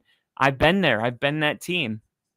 And the reality is, we weren't that far away. We just needed a better quarterback. Right? With Russell Wilson, we were able to win 8 football games with Russell Wilson. And Sean Payton knew what I'm saying right now about the Cardinals. And that is, we're very, very close. If we can just get slightly above mediocre at the quarterback position, we're going to win 10 football games next year, with the upside being around 12. In the Cardinals, I know it might be a shocker. They got to eat they would have to eat $57 million, $57.7 million in dead cap money. Who cares? Like I said, Denver ate $85 million in dead cap. It doesn't matter. Like, what matters? Winning football games. And I'm telling you, if you keep the team you have now and don't add anything else besides whoever you draft next year, right, then you'll be fine. Imagine this team drafts, let's say they do what the Texans did, and they get 2 picks in the first round, and they were to get Jeremiah Smith, and then on top of that, they draft, the best quarterback. It's like, does it really matter that you can't like make any free agent signings at that point? Does it? I don't think it does. I think that would already be a 10-11 win team.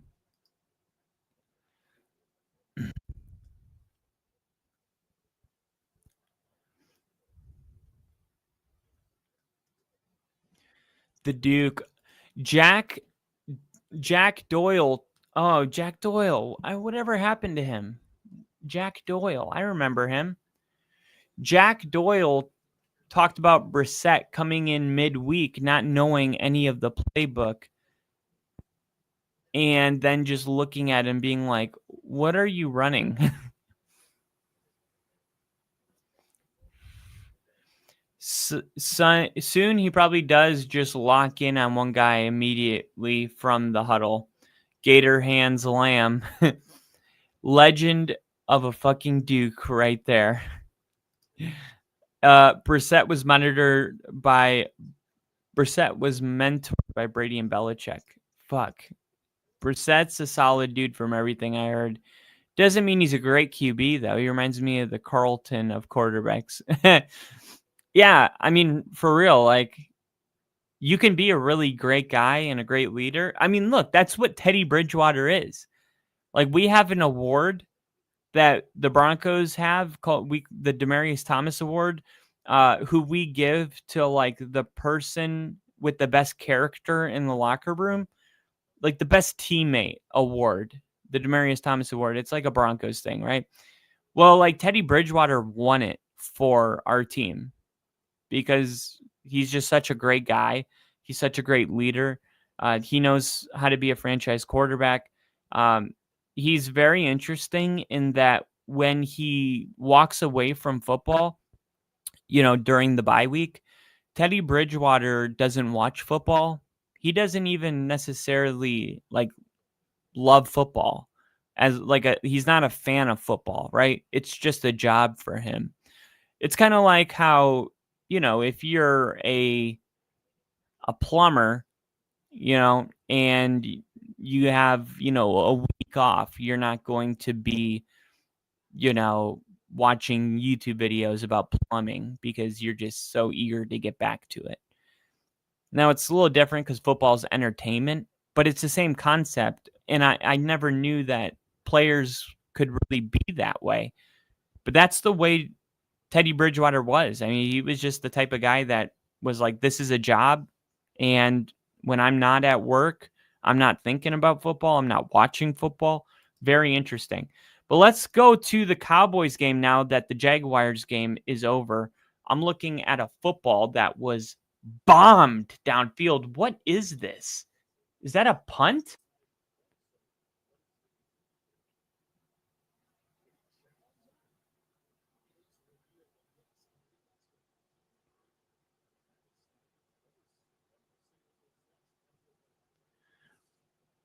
Wow. The Cowboys would have had an extra 20 yards with the touchback. And what happened? There's another flag now. What is going on in this Philly game right now? What did he do?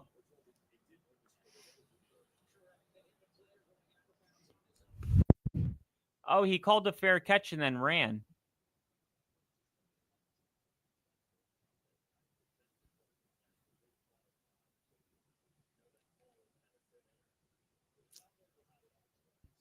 What the hell? So the Cowboys have the ball at the 27. Okay. So ignore all of whatever. I guess the football hit the scoreboard, but it was a touchback, and then they made him re-kick it, but then it didn't actually hit the scoreboard. Here's Nate Ferguson, and he fumbled the ball. It's out of bounds. He fumbled the ball, and it harmlessly rolls out of bounds.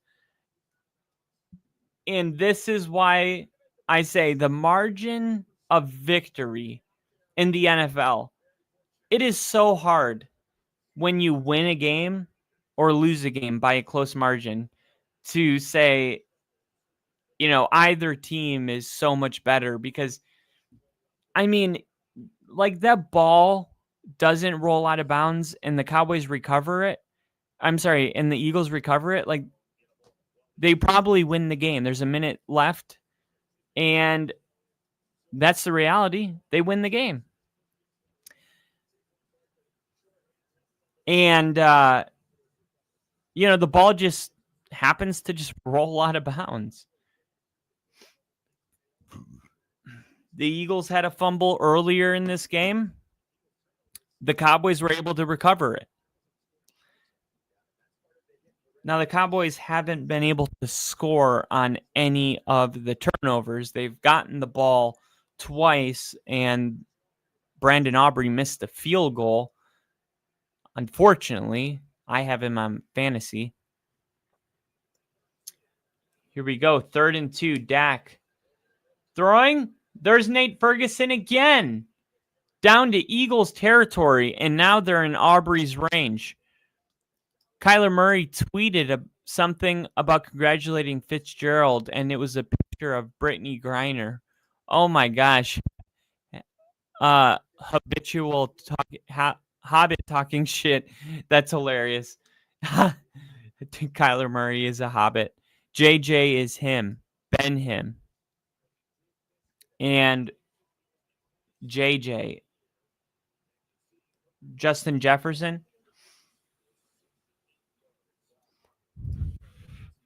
Yeah, dude, Chris Henry's son is like 67 and coming in next year. He's going to be a fucking unit.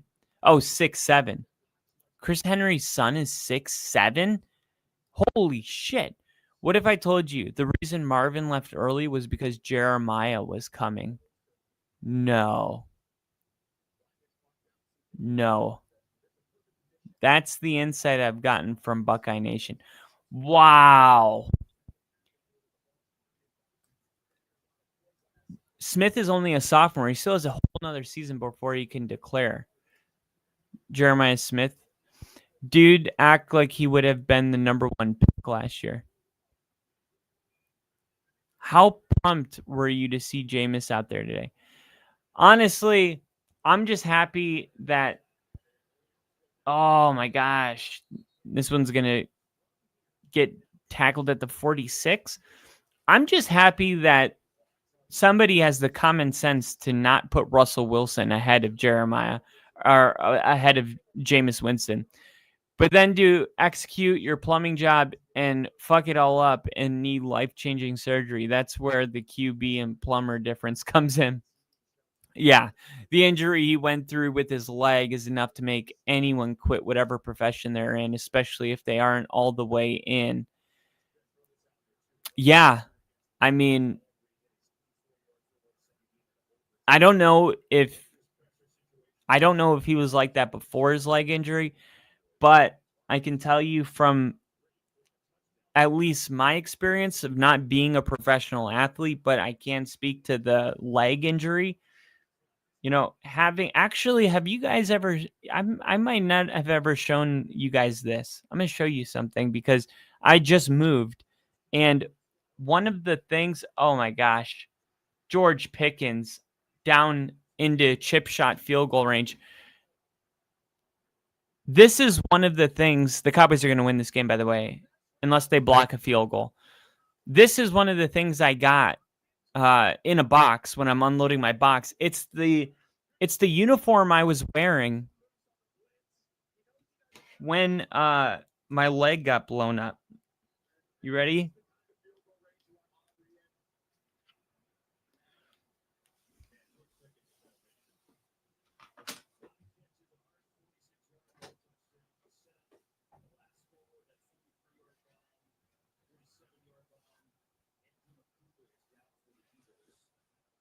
So here it is.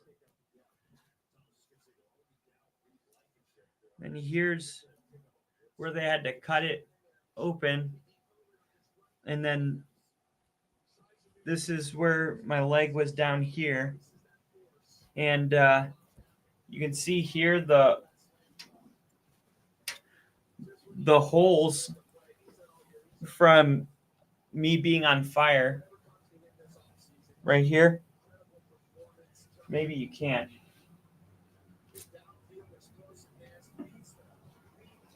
Let's see.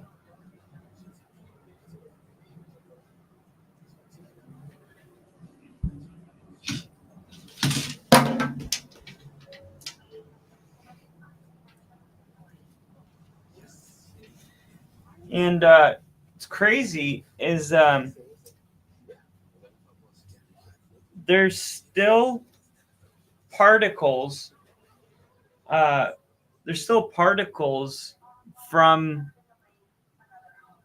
like the Sonobui explosion. Like, look at,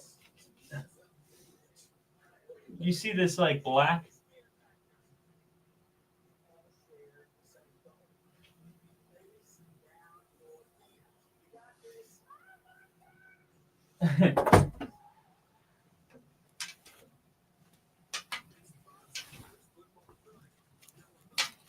See this thing.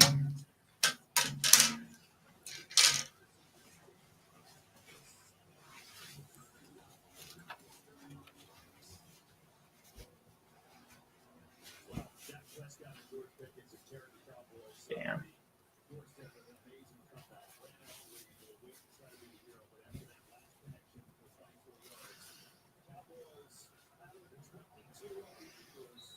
It's crazy.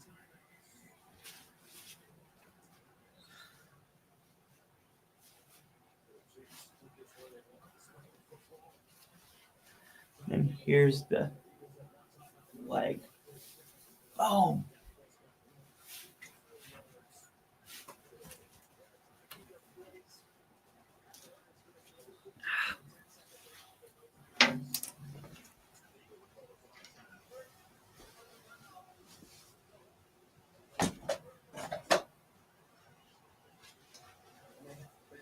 And here's my NSUs.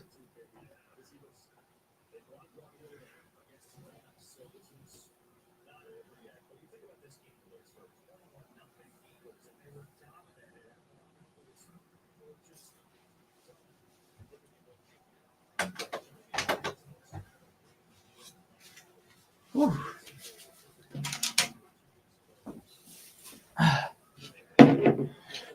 Anyway, thought that would be fun to share because it was in a random box.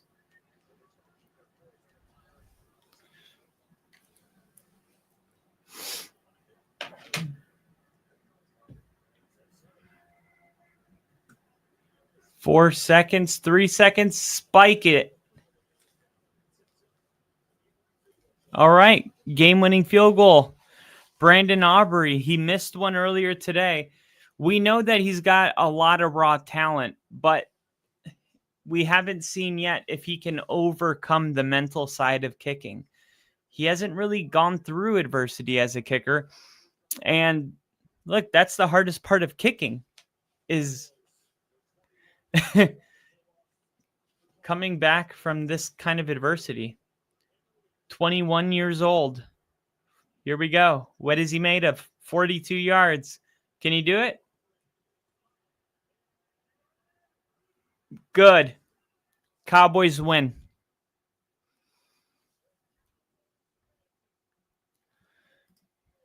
I was going to say, as soon as you get Aubrey, he wants to miss. Jeremiah Smith's nickname, Jeremiah Jr. I love that. Dude, you got a TV and a pointer and stuff set up in there? I do.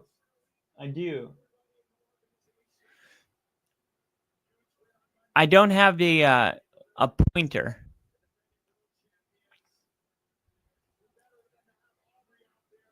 What is a pointer?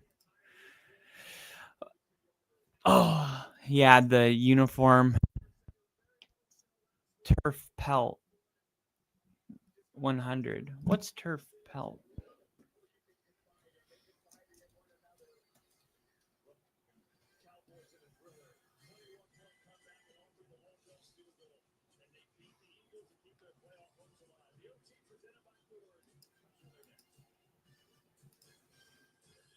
Oh, crumb rubber, black crumbs. This one's different. This was lithium battery. Yeah, it was like a lithium battery burning. Like I said before, brother, let us thank God you're still here. Appreciate that. Dapper is fucking that one. Does Rick have one too? Oh yeah, Rick's got one too. We were in the same squadron. We've flown together. We've flown missions together. Rick, I mean, like after my injury, I don't know if you guys remember this, but like this was before that we had even mentioned we were in the Navy. And I remember like there was a stretch of like 6 months where I was the only one going live. It was just me. And it was right when the season started. It was October. Um, it was in the middle. It was like in the middle of October, November, December, January, February, March. And then in April, he like came back on. That was because my injury happened in June, but I was going to be deploying with Rick in October. But unfortunately, they wouldn't let me deploy.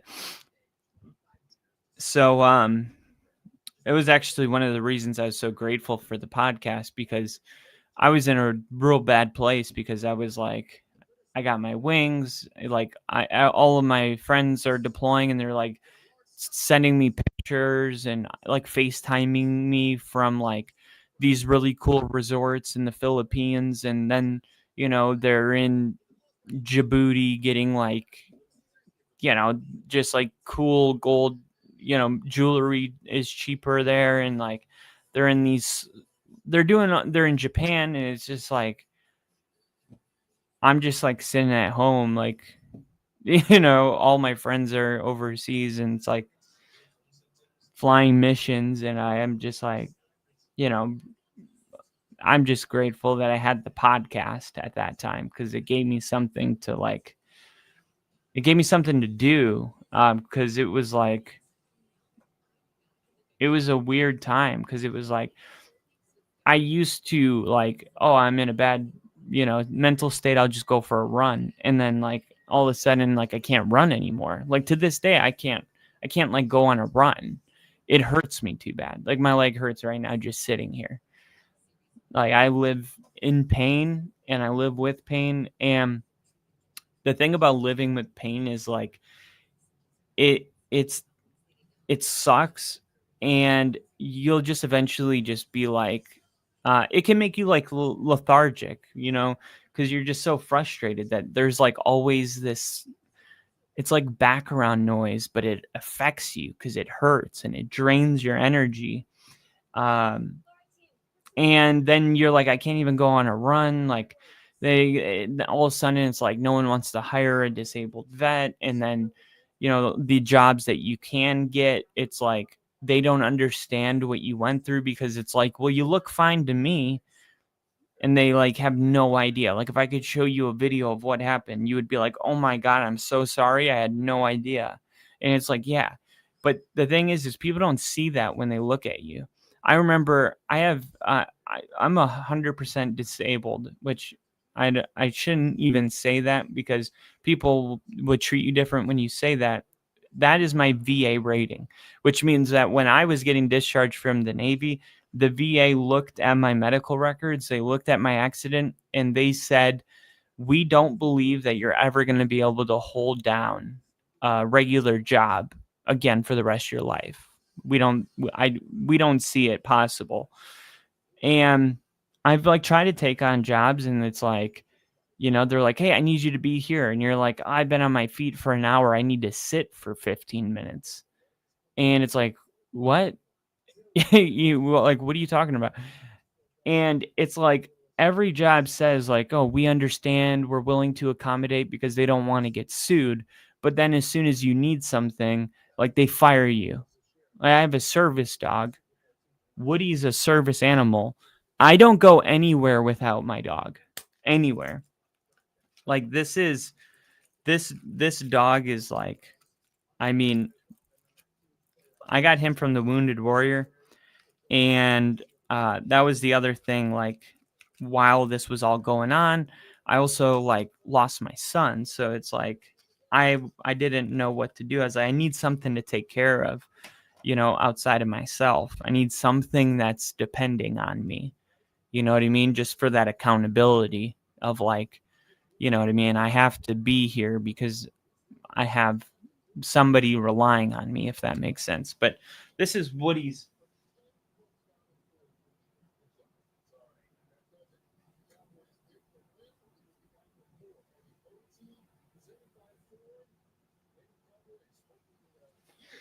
Can't really see it, but that's Woody's service animal card. And it's like they say they'll accommodate, and then it's like I put in an accommodation. I'm like, I got a huge office, and I'm like, my dog can be in here with me. Like, I'm not like taking him to different rooms. It's just he'll stay here. It's like I'm totally in my own corner of a building. It's like, my uncles are lawyers, and like it's totally normal that they like have a dog in the shop. You've been to smoke shops or different places where there's a dog there, and it's like as soon as I put in that request, I got fired for doing absolutely nothing wrong. And it's like, so the company are like, yeah, we'll accommodate. We love our vets. And then as soon as you are like, okay, cool, this is what I need, they're like, we're like, we got to fire him. We got to get rid of him. He's just too much of a burden on us. And it's like, it's pretty shitty. And then, of course, the job you do in the Navy, it's like, it doesn't translate to the civilian world. No one's tracking submarines in the civilian world. So it's like, what's your experience? Nothing that translates out here. So I mean, can't go back to the service industry. I'd be on my feet all day. And I can't not go back to work. You know what I mean? Because the VA just doesn't pay enough, to.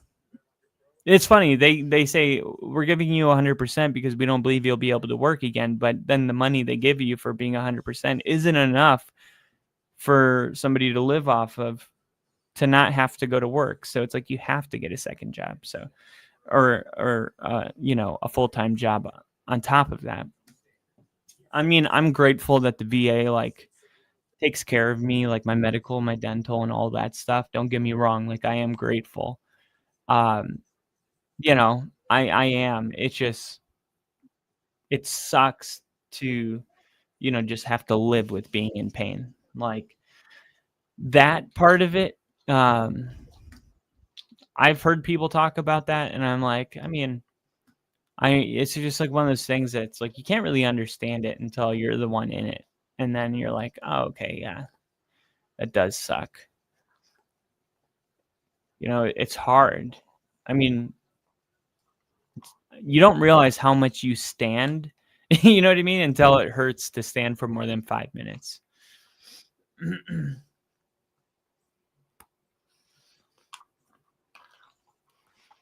Anyway, I didn't mean to go down a freaking sob story.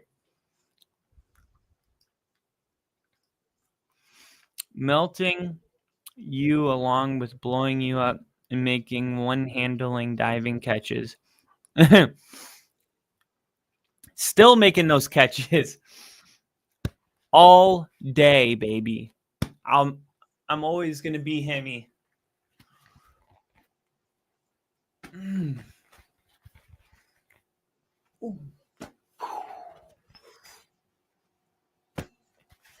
All right. So what does this win mean for the Cowboys? Where are we at now for the Dallas Cowboys? Well, the Dallas Cowboys have won 2 in a row. All right.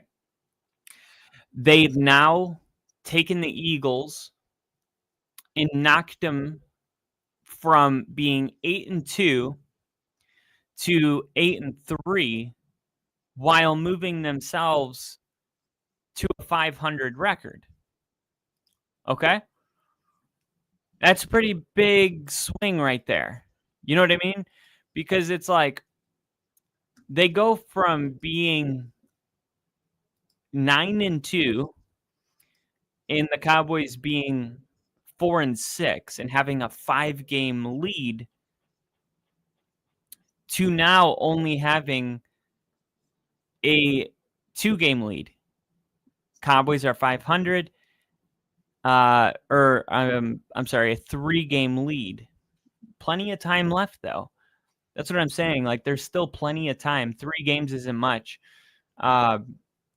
This was maybe a signature win for the Dallas Cowboys this year. Remember, they played the Cowboys week 1 and almost won the game. And man, the Cowboys, they're one of those teams that like they tied with the Packers. So that maybe they're not 3 games back. Maybe they're like 2.5. I don't know how the tie works. But what I do know is the Cowboys the Cowboys are going to try to they're going to try to win this division. Now, it's not going to be easy, okay? They got the they got the Vikings, Chargers, Commanders, and Giants to close out the season. That's not the issue.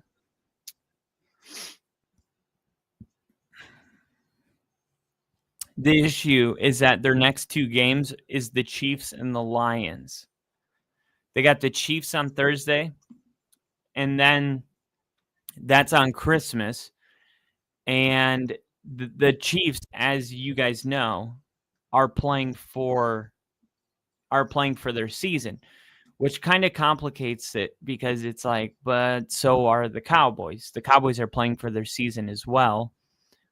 And this game's going to be in Dallas, and I like their chances in this game. Now, if they win this game, you're looking at a Cowboys team that's 3 in a row, and they beat the Eagles and the AFC, Super Bowl representing team last year, and the Super Bowl winner last year. I mean, Denver beat both those teams, but we didn't do it back to back.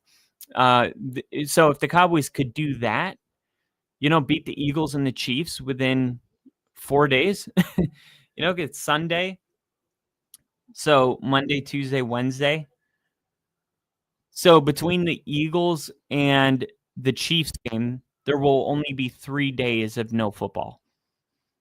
There will only be 3 non-football days between the Cowboys, Eagles, and the Chiefs, Eagles. 3 days. That's pretty wild, right?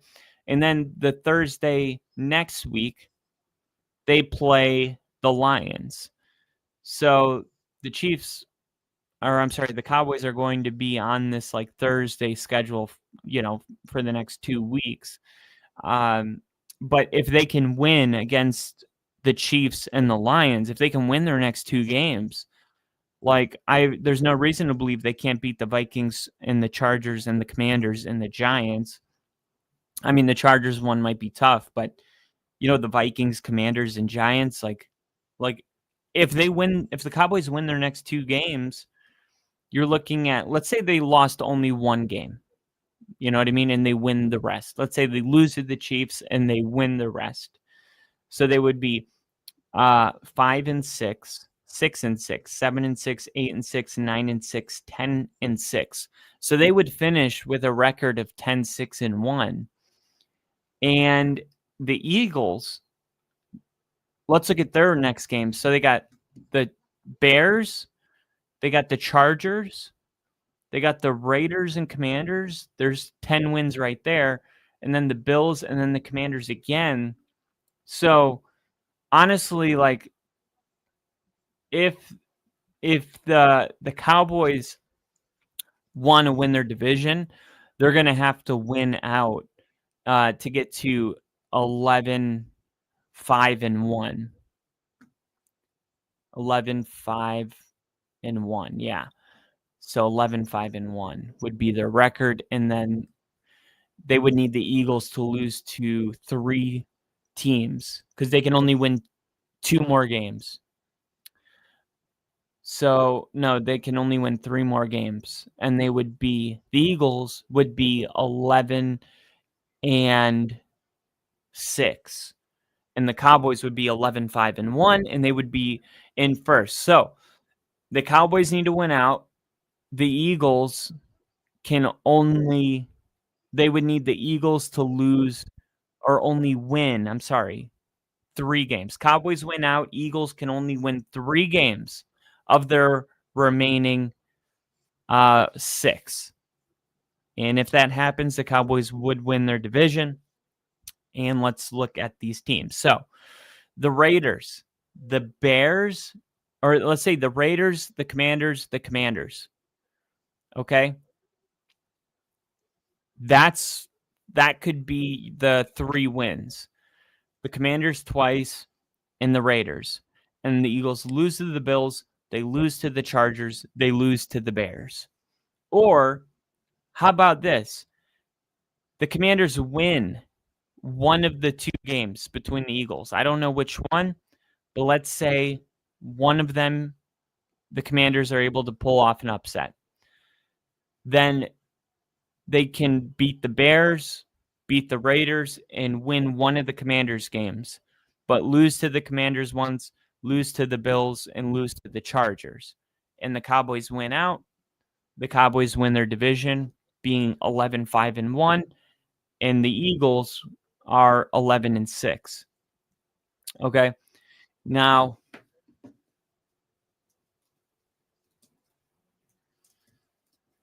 the playoff standings right now for the NFL. Let's see. Let me put on football. What is it? Sunday football. CBS, NBC. Football Night in America. There we go. Okay. So NFL if playoffs started today. All right, here's the playoff picture.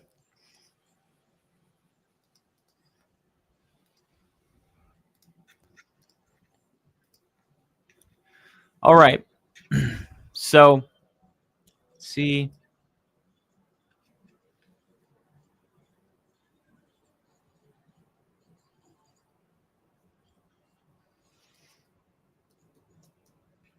All right, so the Patriots would be the 1 seed. Of course, that doesn't matter because Denver's on a bye week, so the Patriots pass them due to Denver not playing a game. But if Denver wins against the Raiders and the Commanders, their next 2 games, the Patriots win their next game. They go to a bye week. After that, they would come out of the bye week. They would have the same record as Denver, but Denver would be the 1 seed. So this doesn't mean much right now. All you need to know is Denver, with the same record as the Patriots, have the tiebreaker over the Patriots due to strength of victory. The Patriots are going to lose out to any tiebreaker because of the strength of victory. They just haven't played anybody. But it's also going to come down to division record. And if the division record is tied, then it'll move on to the conference strength of win. The Colts are the number 3 seed at 8-3, and the Ravens are 6-5, getting a win over the Jets somehow, right?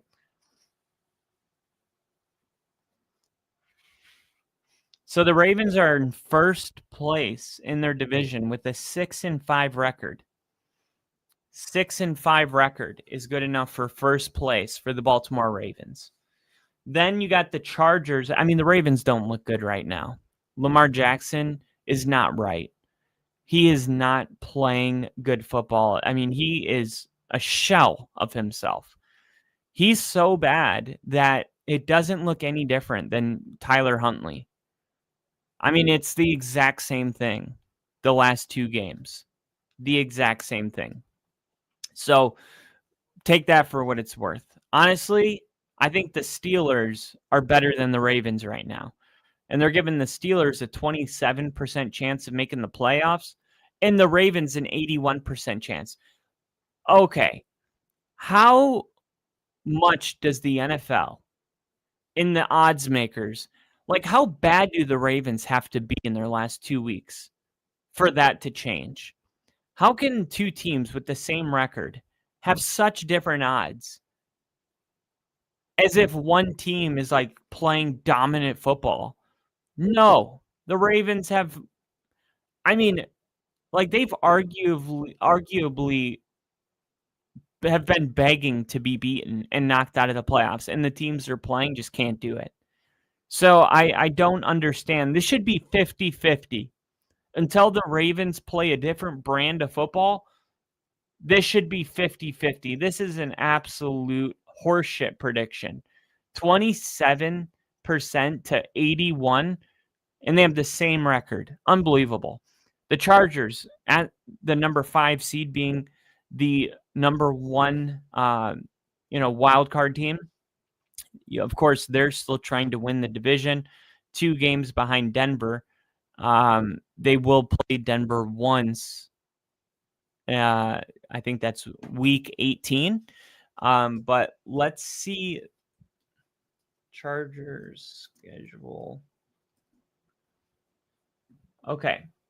So the Chargers are in the bye week. They're going to come out of the bye week and play the Raiders, but then they play the Eagles, the Chiefs, the Cowboys, the Texans, and the Broncos.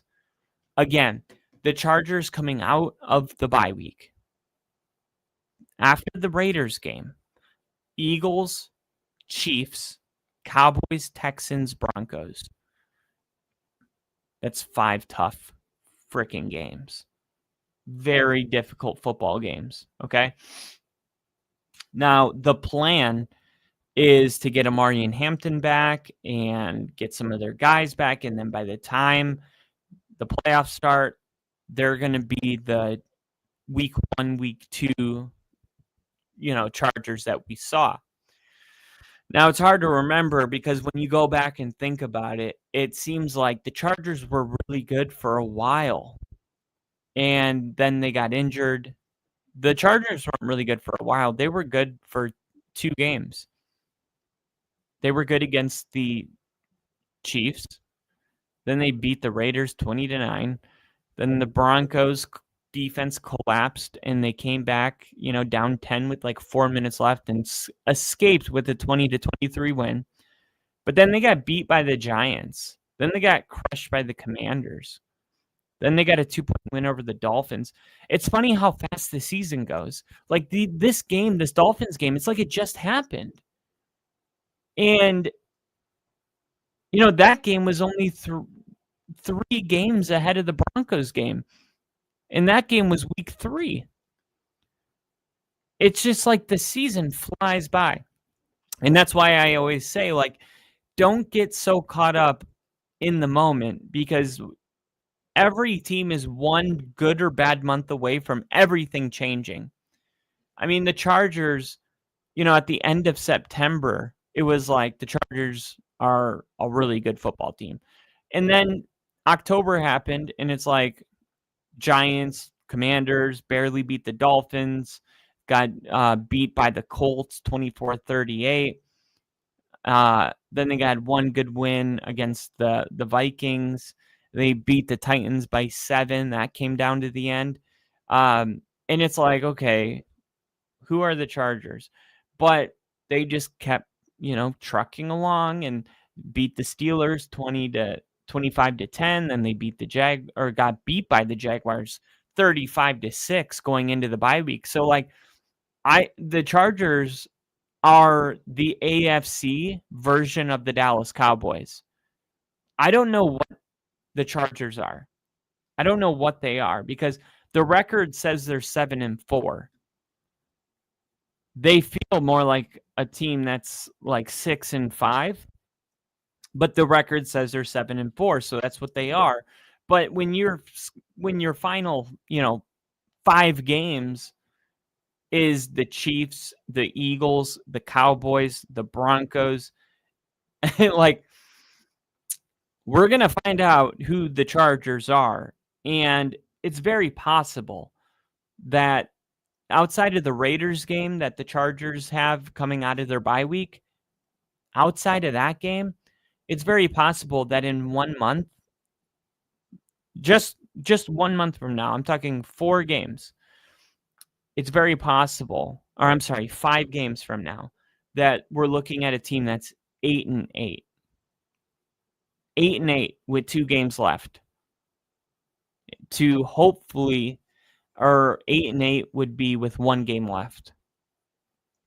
I mean, unless they're going to beat the Cowboys and be 9-7 with 1 game left. But like, I don't know if the Chargers are beating the Chiefs or the Eagles the way they look right now at this point in the season. And if they do, lose those games, like, is 9-7 good enough to hold a playoff spot? I don't think so. Because it appears to me that the Texans are going to do what the Texans are the Mike Tomlin. DeMeco Ryans is the Mike Tomlin of the AFC South.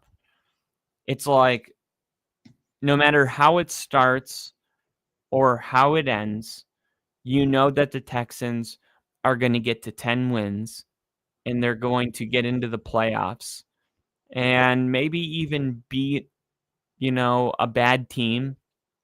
And then they're going to get blown out by a good team in the divisional round.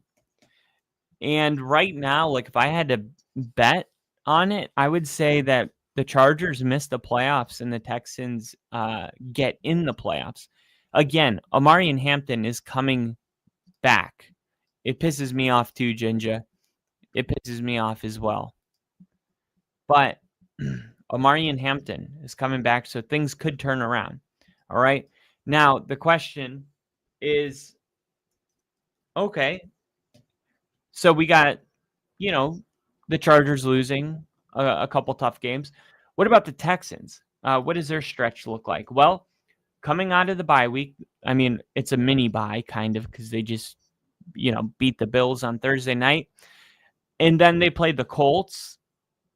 And then they played the Chiefs. The Colts, I'm telling you, I am cheering for the Colts. I want the Colts to win. The vibes, something is just a little off with the Colts lately. And I don't know what it is, but Daniel Jones, it seems like he lost his confidence. And if you're a Colts fan, all you can do is hope and pray that it's just a speed bump. It's a fluke. It's a weird stretch of the year, right? And good teams are able to win even in those stretches, and it helps when Jonathan Taylor has 3 touchdowns and 200 rushing yards, and that's what he did against Atlanta. But when he's not able to do it, what happens? And today happens. And now this Texans game, it's like, we're going to figure out a lot in the next 2 weeks, because if the Texans beat the Colts, it's looking to me like the Texans are definitely that wild card team. But then the Texans are playing the Chiefs, and the Chiefs pretty much have to win out. And if the Texans beat the Chiefs, then it's like, okay, the Texans are definitely the wild card team. But then the Chiefs all of a sudden are, potentially in a bad spot. So it's like the Chiefs and the Colts are both teams that one of them needs to win. One of them wants to win because things haven't been going good lately. And then you have the Texans who need to win as well in order to get into the postseason. Because right now they're on the bubble. And the only way to get out of there is to start winning games. And it's hard when your next 2 games are the Colts and the Chiefs, but that's what the Texans need to do. Now, I think it's possible that the Texans beat the Colts and lose to the Chiefs, but then they beat the Cardinals, and then they beat the Raiders, and then they beat the Chargers again, and maybe they lose to the Colts, but they have 5 losses, right? So if they win 1, lose 1 here, and they only lose 1 between the Chargers and Chiefs, it could be any one, and they beat the Raiders, Cardinals, and either the Chiefs or the Chargers, the Texans are 10-7. Is that too much to ask? Texans, you need to beat the Cardinals and Raiders. You need to split the series with the Colts and beat either the Chiefs or the Chargers. The Chargers will probably be it, right? And, that scenario is hilarious because that means if they split the series, they could lose their next game and then lose to the Chiefs. And they would be a team, you know what I mean, that would be 6-7. And then they would end the season 10-7 because they would win Cardinals, Raiders, Chargers, and Colts. And all of a sudden, they're 10-7. So really, the next 2 games, I'm glad I broke this down because even if the Texans lose their next 2 games, don't forget that they could easily make the playoffs. All they have to do is win out at that point. Like, it might feel like if the Texans lose to the Colts and Chiefs back-to-back weeks that the Texans are out. But that's what I mean. Like, wait, because only 1 month of football changes everything. And the Texans could do that and in 1 month be a lock for the wild card. I guess the rule of thumb is to try to get to 10 wins. And I definitely see a path where the Texans get to 10 wins. I'm really upset that the Colts couldn't handle the Chiefs today. What's up with that? Like the Chiefs, I feel like they had them. The game went into overtime. Kansas City, I mean, it was 9-20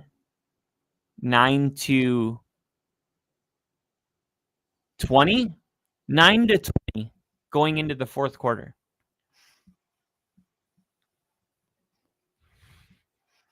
But Daniel Jones, 19 completions for 31 yards, 181 yards, 2 touchdowns. Jonathan Taylor, 16 carries, 58 yards. Tyler Warren, 45 yards receiving. Alec Pierce, 26 yards receiving. Michael Pittman, 27. Josh Downs, 10. That's just not going to cut it. That's just not going to cut it. Okay. And for the Chiefs, now they go to 6-5. So they have 6 games left, and they only need to win 4 of them to get to 10 wins. Cowboys, Texans, Chargers, okay, Titans and Raiders, that's 2. So it really comes down to winning 2 of the 4 games, either Cowboys, Texans, Chargers, or Broncos. You need to win 2 of them. Cowboys and Chargers would probably be the 2, or the Broncos, because I have a feeling the Broncos playing the Chiefs. The Broncos playing the Chiefs, I don't think Sean Payton's going to show his hand in that game. They'll probably run like the same exact game plan. The Chiefs will do something different, and Sean will use that as an opportunity because the Chiefs are desperate. Like, they can't afford to do what Sean's going to do and, use this game to gain intel on the Chiefs. And I wouldn't be surprised if the Chiefs win. And there's a reason it's really hard to beat an opponent 3 times in a row. I would almost feel better about Denver's chances of beating the Chiefs in the playoffs if they split this year instead of Denver winning both games and then asking them to win the third as well. And I think Sean would do that. So that could be, they could be, hey, they beat the Cowboys, Broncos, and Chargers and Titans and Raiders, and now it's an 11-win team. Either way, there's really not a postseason that Kansas City's not in, and I don't think they're a great football team. The other thing is if the Dolphins win out, they could go to the playoffs. I know it sounds crazy, but that's where we're at. The Dolphins win out, and they could be a playoff team. I'm just saying, they've won 3 of their last 4. And before you say, well, they can't win out, wait till you guys hear their remaining games. Saints, Jets, Bengals, Patriots, Bucks, Steelers. That's it. Can they beat the Saints? Can they beat the Jets? Can they beat the Bengals? All right, there's 3. Can they beat the Steelers? I think so. Can they beat the Bucks? They beat the Bills. And then the Patriots, week 18, to get to 10 wins. The Dolphins get to 10 wins and steal a playoff spot. I mean, they have a less than 1% chance right now. But when you look at their schedule, it's actually not that crazy. Like, they have to beat Tampa Bay, and they have to beat the Patriots. Everything outside of that is a bad opponent. So, like, they dug themselves in a hole, and luckily for them, there's not a really difficult path to get out of it. Like that Patriots game, it would be one thing if they played the Patriots next week, and it's like, oh, they lost to the Patriots. Now it's all for nothing now. But the Patriots game's not till week 18. So it's like, even if they're going to lose to the Patriots, we won't know until the end of the year. And then the only other difficult game, is the Tampa Bay Bucks and the Steelers. But the Steelers don't look like an unbeatable team right now. And Tampa Bay, I don't think Tampa Bay is going to win their division. Now, Tampa Bay is 6-4. The Panthers are 6-5. I said the Panthers were going to win their division when the season started, and everybody laughed at me when I made that prediction. But like, they've really turned a corner. And tomorrow they're playing the 49ers. Expect a ball game. Because if the Panthers win that game, they're going to be in first place in their division. And don't think they don't know about it. Don't think they don't think about it. They're playing the 49ers, the Rams, the Saints, and then 2 of their final 3 games is the Buccaneers twice. And the Seahawks is the other one. So, like, the Panthers' path to the playoffs, it will not be easy. They're going to have to, they have one easy game, the Saints. The rest, 49ers, Rams, Bucks, Seahawks. But at the same time, the Tampa Bay Buccaneers, their final games is Cardinals, Saints, Falcons, Dolphins, Panthers.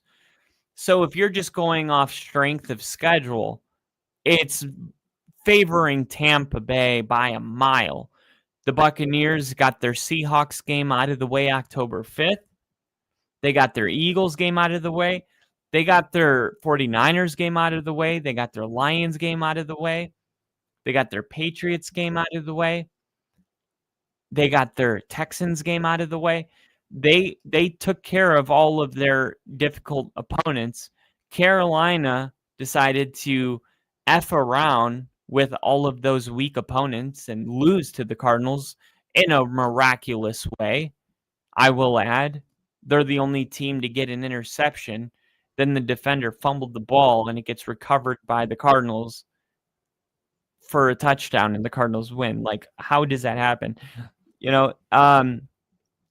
But yeah, then they beat the Dolphins, then they beat the Cowboys, then they beat the Jets.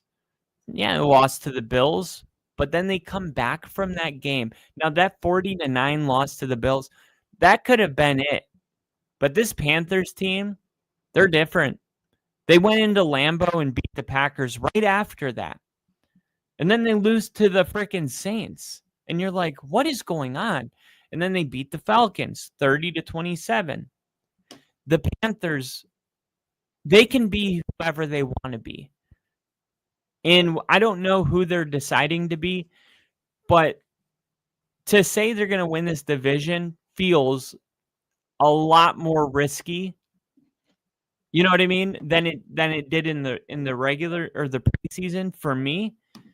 But like, I believed in this team. Now, if they can really like become what I thought that they were going to be, and Bryce Young's starting to get loose, like he's starting to heat up. If Bryce Young's going to play good ball and Rico Dowdle's going to keep running this way, I like their chances. I do. But it's tough because unlike the Bucs, the Panthers have to play all those difficult opponents. The only saving grace for them is that if they win tomorrow, they will have a 1-game lead over Tampa, which means that they could theoretically,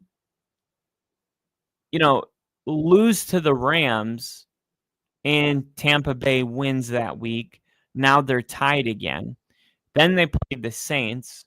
So maybe the Saints and Tampa's tied again. Let's say they both win. But then the Panthers and Bucs play each other. If the Panthers win that game, they put themselves 1 game ahead of the Bucs. And then then they play the Seahawks, and the Panthers probably lose to the Seahawks. And let's say Tampa Bay wins. Now they're face-to-face again. And then week 18, the Panthers and Bucs play again. So it's funny that Panthers-Bucs game puts them in position where, like, if all they have to do is win tomorrow and they can lose against the Rams, and then they'll be tied with the Bucs. Because a win tomorrow puts them here. Then next week they lose and Bucs win, they're here. Then the week after that, they play the Saints and Bucs. Let's say they both win. Now they're both here. But then the week after that, the Bucs and Panthers play. If the Panthers win that game, they put themselves here. The week after that, though, they're playing the Seahawks. They're going to lose that game. And on the flip side, the Bucs are going to win that week. Now they're even again. In week 18, they play each other, and that's for the division. So, as difficult as their opponents are, the Panthers are going to have full control of their own destiny, starting right now. It is a matter of fact that the Panthers control their own destiny, and if they won out, they would win this division. And to be, this close to December and control your own destiny, I think a lot of Panthers fans would have signed up for that. Hey, it's going to be December and you guys are going to control your own destiny to win your division. That's something I think Panther fans would have signed up for, especially if you would have told the Panthers that when it was, week 5 and the Panthers were 1-3. And I think then they would have, and on the flip side, Tampa Bay, while the Panthers were 1-3, Tampa Bay against really good opponents was 3-1. And it just feels like, wow, what a turnaround. And this is probably all for nothing if they can't win tomorrow.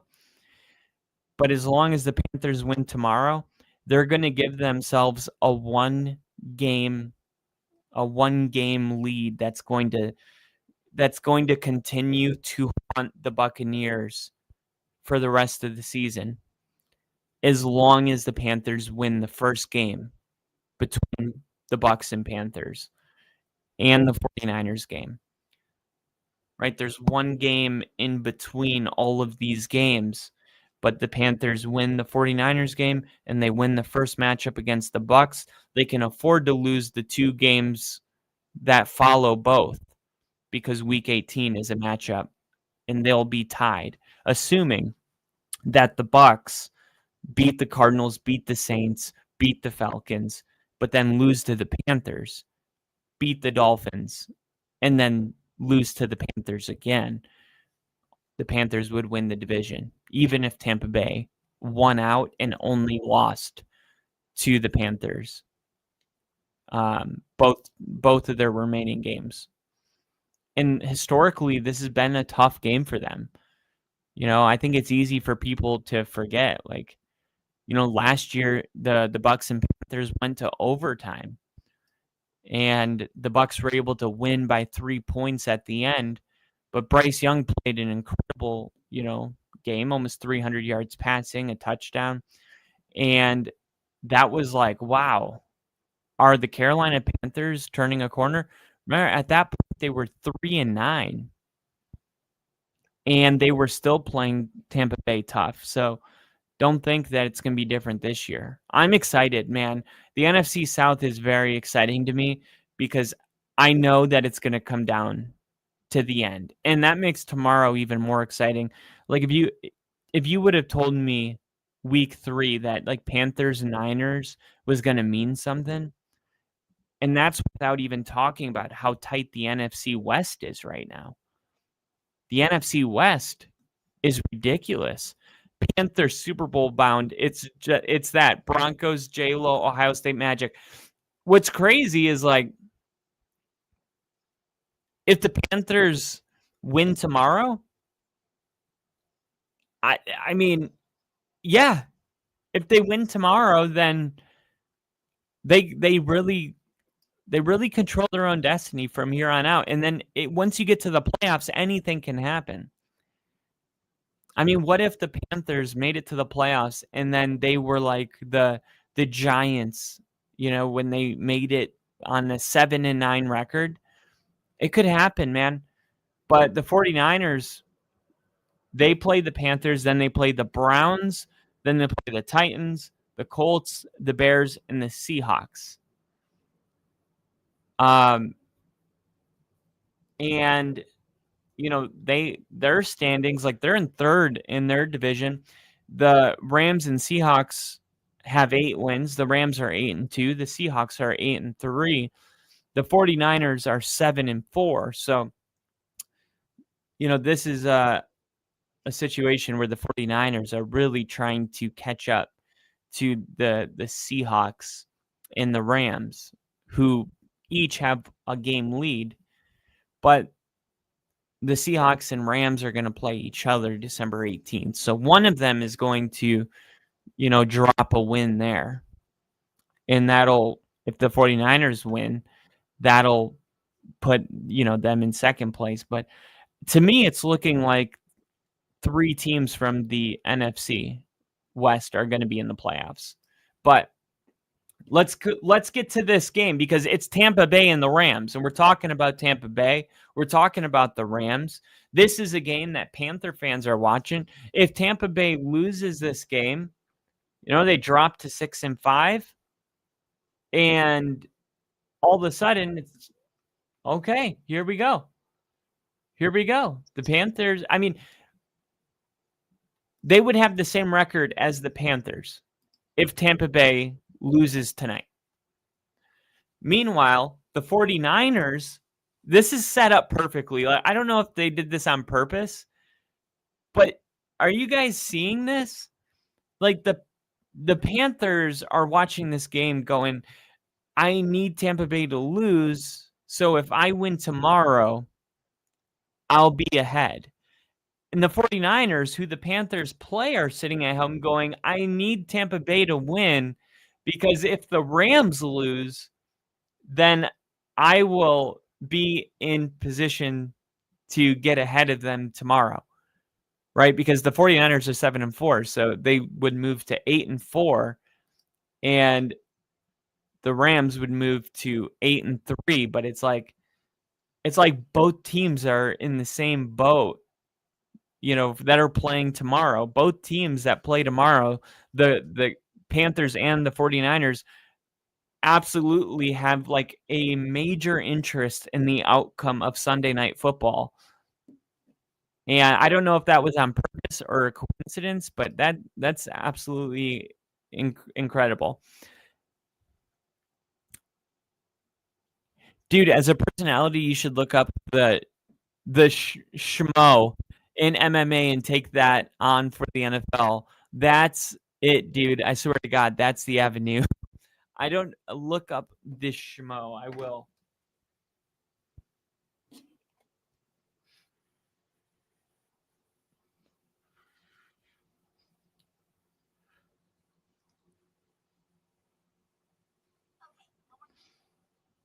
I didn't start Chris Godwin this week, and maybe I should have. I don't know.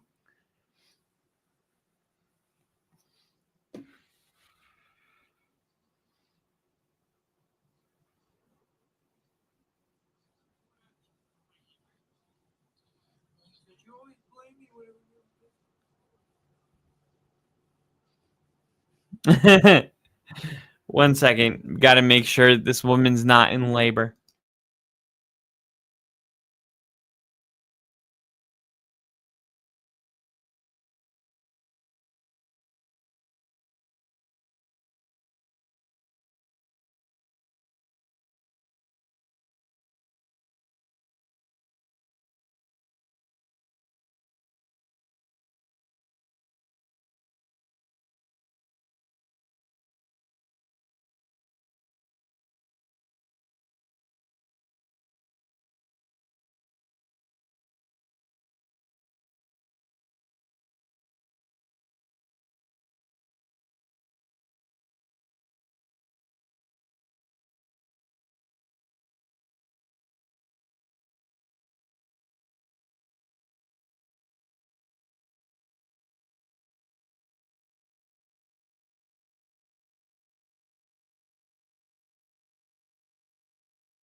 No, baby, not yet. But talk about a game, man, with a lot on the line for both these teams. This is going to be an important one.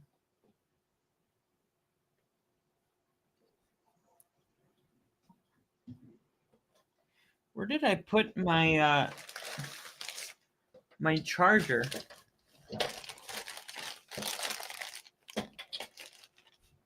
Here it is.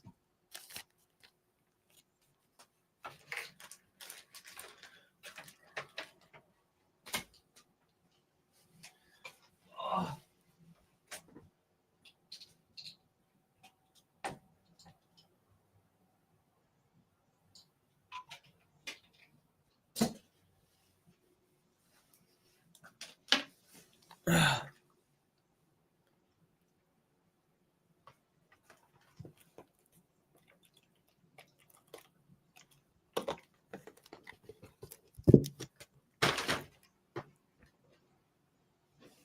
It's okay, Woody.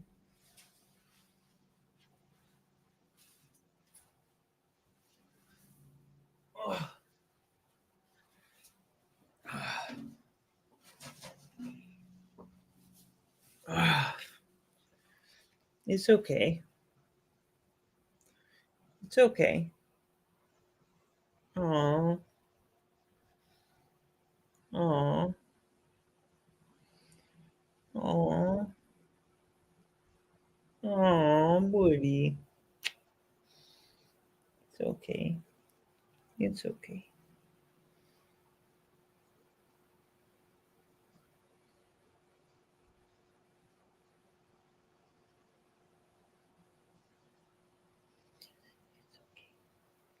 It's okay.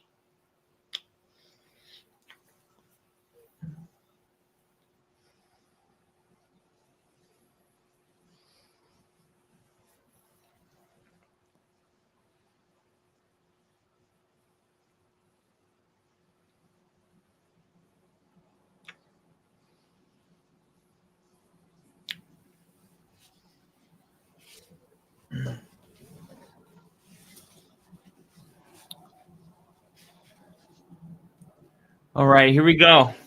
Rams score a touchdown, and now Baker Mayfield comes out. I'm the lonely ass bitch being away from home for over 2 months. Oh wait, I missed something. Now you just need me to throw a big old chaw that red man in right at home.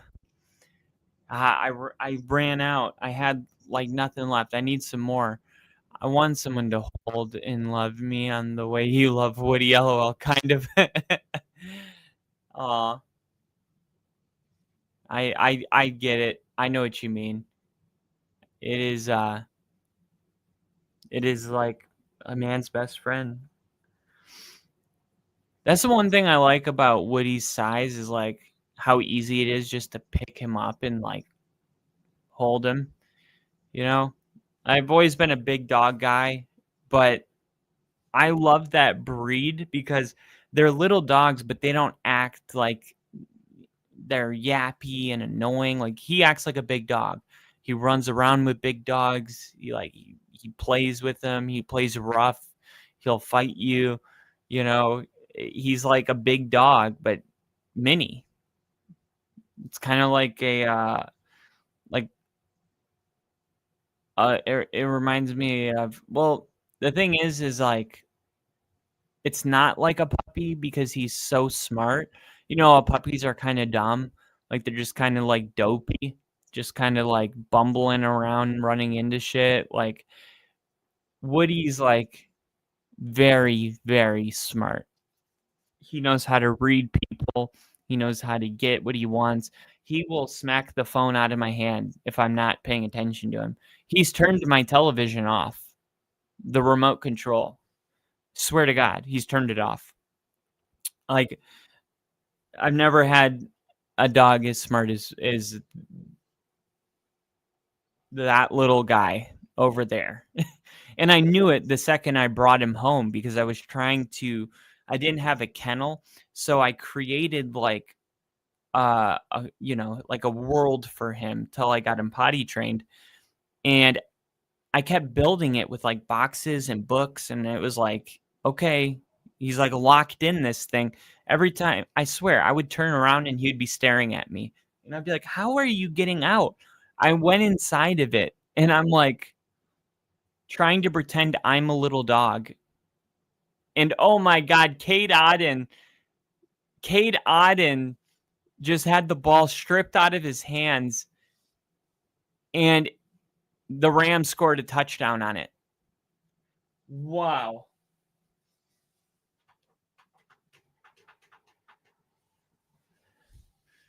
Wow. Look at this. Baker Mayfield, great job. Look, a little bit of a bobble and then oh, is he down? His knee's down though. But if he doesn't have control over the football, then he's not down, correct? Because you need to have contact in order. You need to.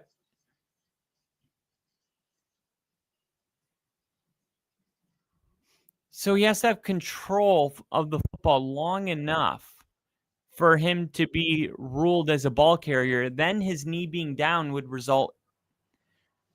Wow, so they confirmed that he didn't have control long enough.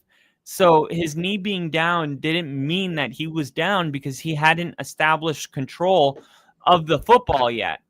So he's sitting here bumbling the football. Then he finally grabs it. His knee hits the ground, and a Rams player just rips it out and takes it back to the house. Everybody's wondering, like, okay, but his knee was down, but it doesn't matter because he didn't have control of the football. Wow. Every week, I say this every week. Every week, I see something that I've never seen before. Like that type of a call of the ball being stripped out of his hands, but the knee was down, but he didn't have control. Like I don't remember ever seeing anything like that before. And every single week, it's something new. Every single week, it's something new. Let's see. Eagles. And let me do Bucks, Rams.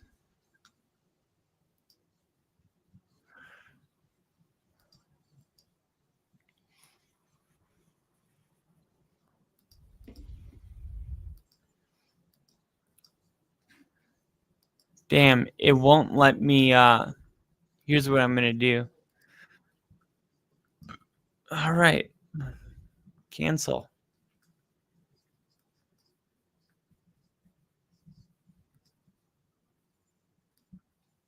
There we go. All right. Let me make a thumbnail. It won't let me change the title.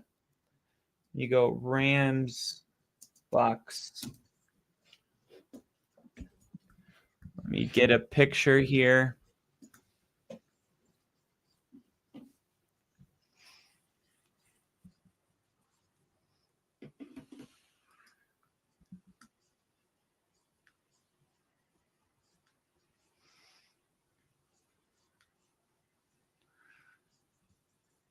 Yeah, I'll use this picture right here. It's crazy how fast I've gotten at making thumbnails.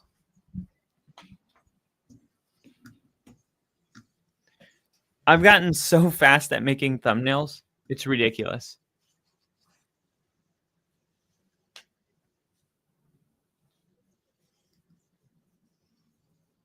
All right, upload file.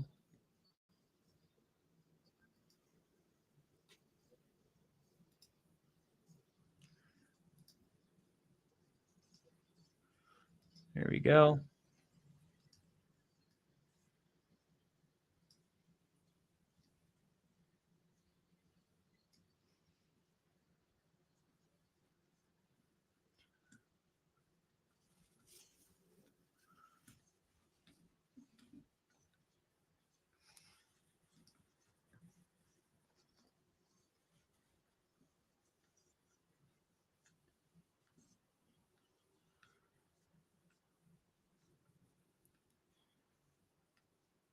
So the touchdown gets confirmed.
There we go.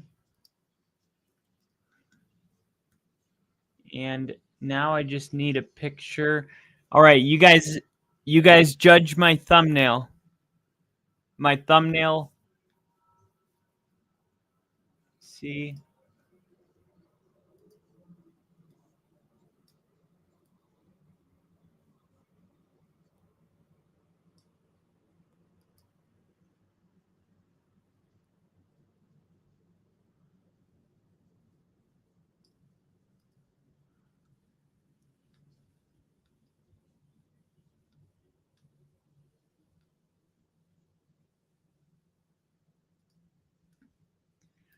Here we go.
There we go.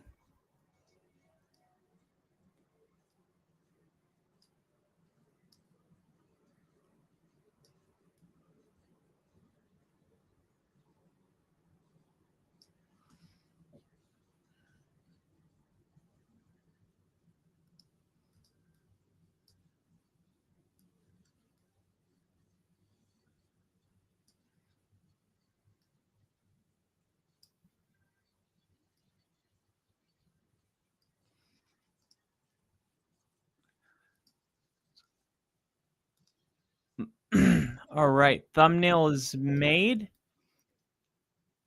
which means I was trying to find the best picture I could for the Rams, and every one I used just didn't look good. But I finally found one of Jared Verse, so I'm gonna go with that one. It's Jared Verse in Baker Mayfield, which I think is appropriate.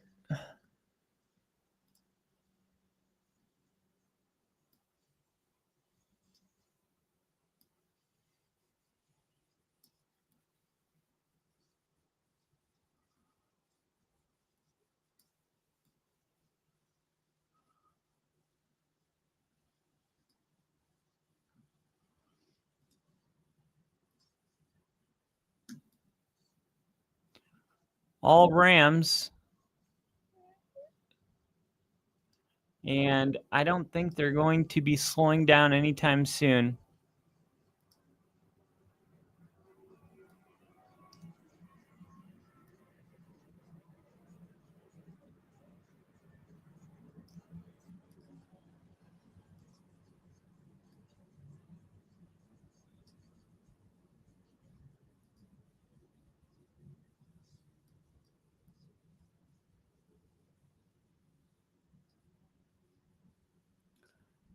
I'll duplicate it. Eraser, magic eraser, click, deselect, erase.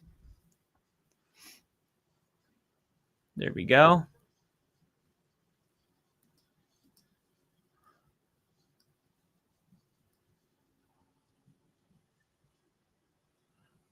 And then we go background remover.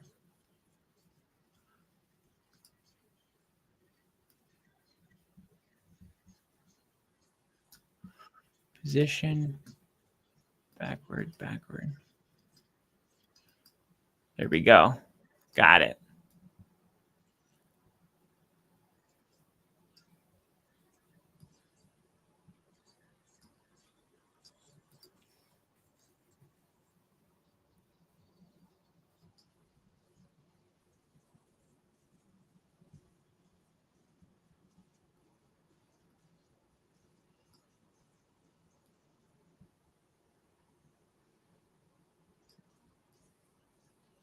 There we go. I got it.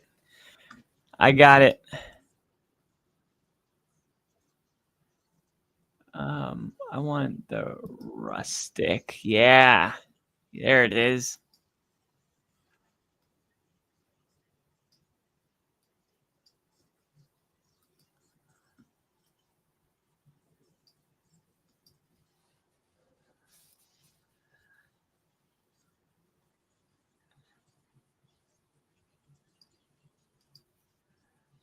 There we go.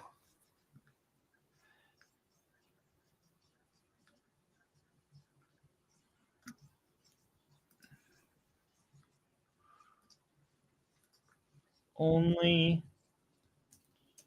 football.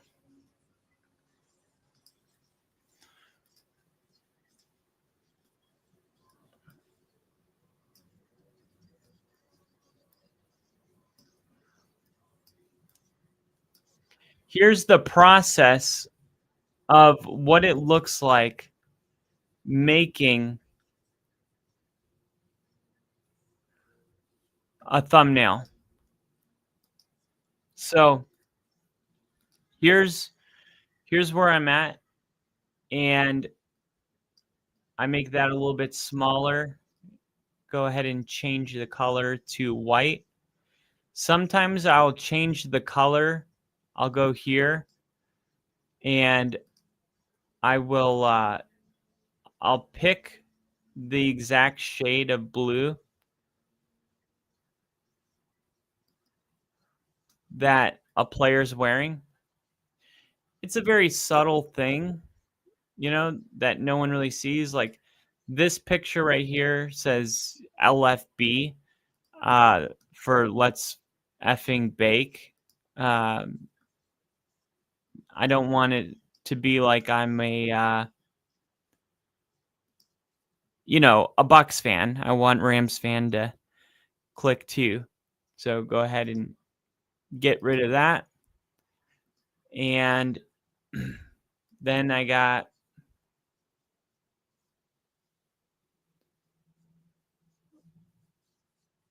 want to go about the same distance that Baker is from the wall. Jared versus. So it's kind of got a rustic look to it. So I'm seeing if there's any kind of like rustic or a rustic looking font.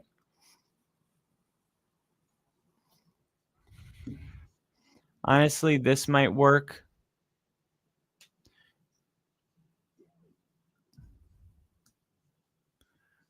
You know, just with the but it would be Rams, and it would have to be smaller than that. Yeah, like that. And then I'll just duplicate that so that I don't have to copy the exact size. And then that is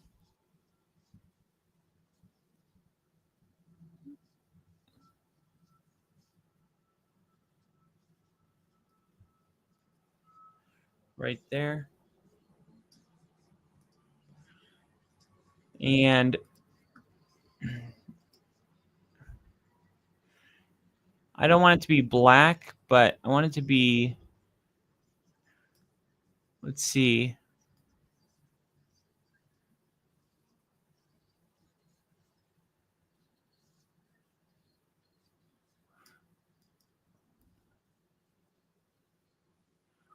None of that looks good. Let's see. Brown. No. Kind of go with the old school creamsicle bucks. And I can go to effects here and just do it like that. Boom. And then go here. Go to effects and do the same thing.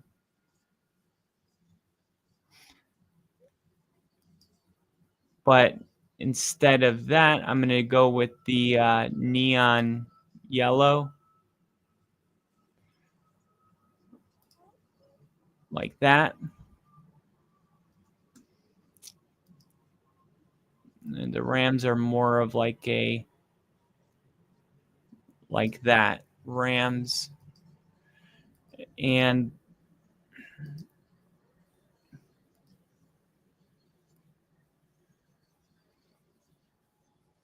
with the Bucks, I feel like I should just go ahead and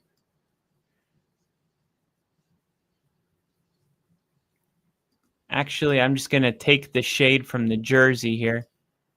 Boom. And then for the Rams, I think it's better just being yellow. And then I'm going to add something that shows that we're live. And I'm going to see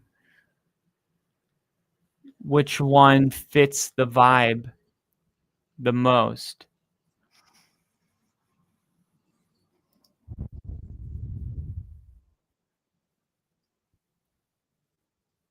Probably this one.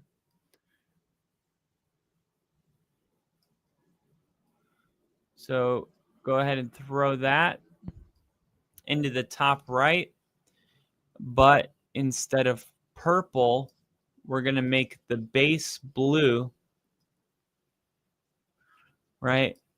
And instead of pink, we're going to make it red like the Bucks. So between the blue, I'm going to see if I can make this even more blue.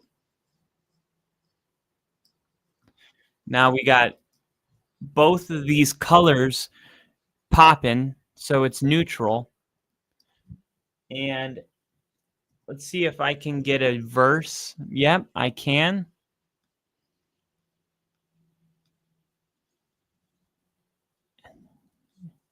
This kind of looks like what we want here.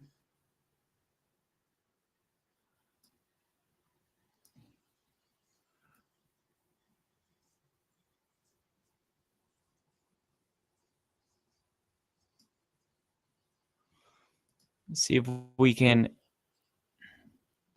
edit this to make the color a little more rustic.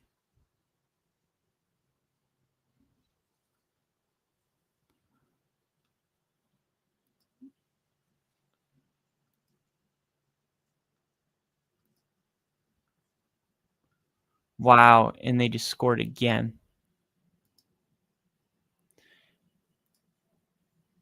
I kind of want it to be neutral but not distracting, if that makes sense.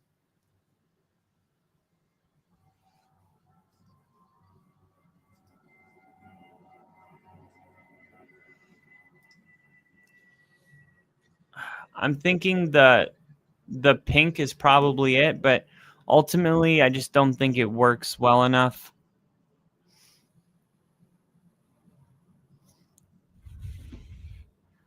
I'm going to go with just the straight black, but I'm going to change it to white.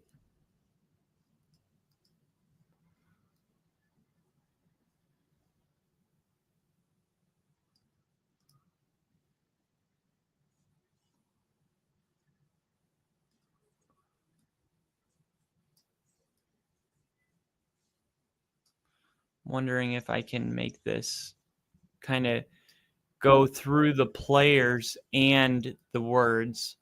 Yeah, that's what I'm going for. And then I'm going to take the color here and I'm going to add whatever color like this is. There.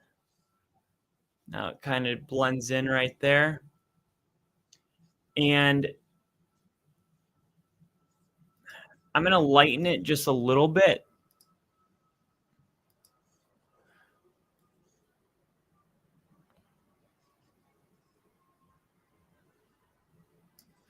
Just to give it more of a pop. And then I'm going to go all white with this to make it real loud there.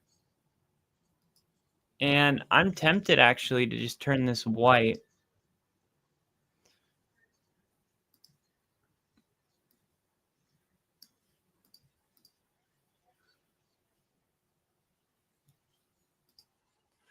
And then this yellow. I really wish I could. There. Just make it pop a little more. And there. I think it's a little big. Not too big, but right about there. And there. And now the last thing I'll do is let's see if I can find.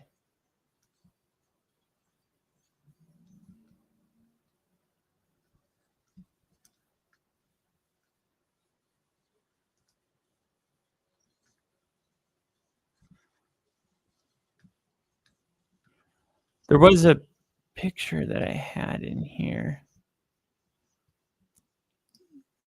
There it is. Me and Ginger.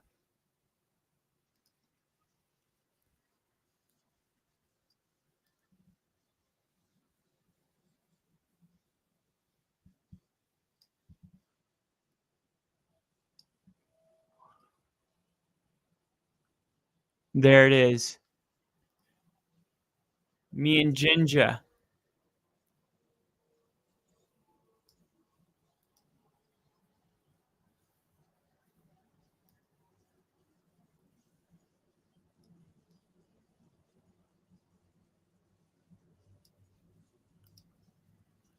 There we go.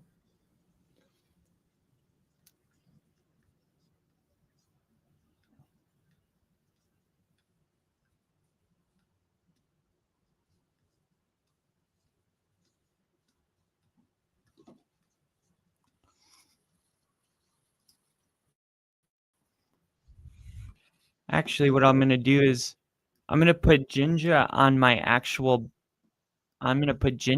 background on my video overlay.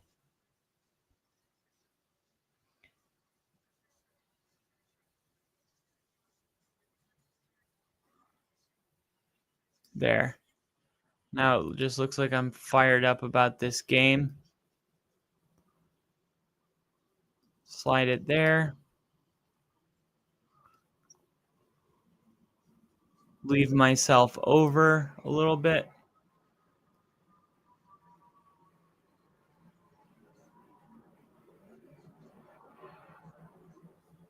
Leave the live in the top right.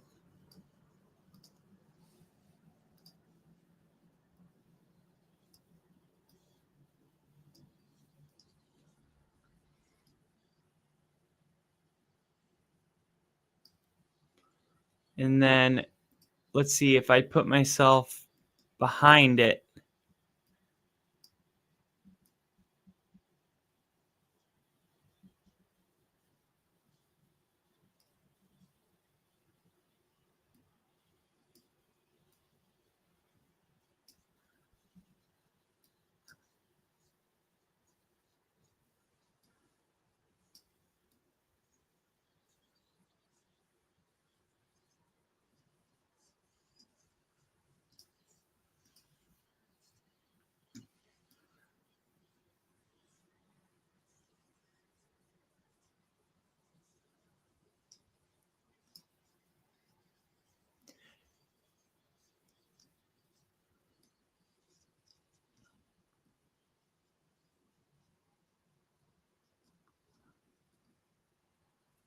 There. Now it looks like I'm standing on the Rams A, and I'm holding the only football sign.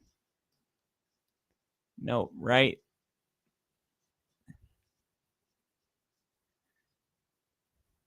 there.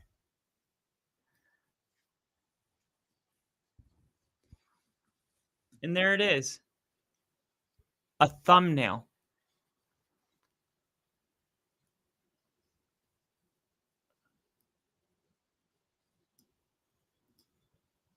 That's how it happens right there. And the last thing I'll do is the live. The live is just too colorful. We made it colorful enough, so we're just gonna go ahead with we're gonna go with this one. Let's see. No, that's not what I wanted. We're gonna go with that. Simple, but you get it.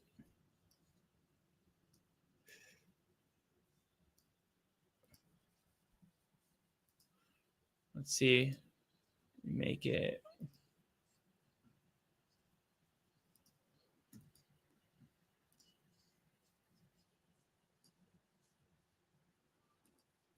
Don't want the red to conflict with the other red. There we go.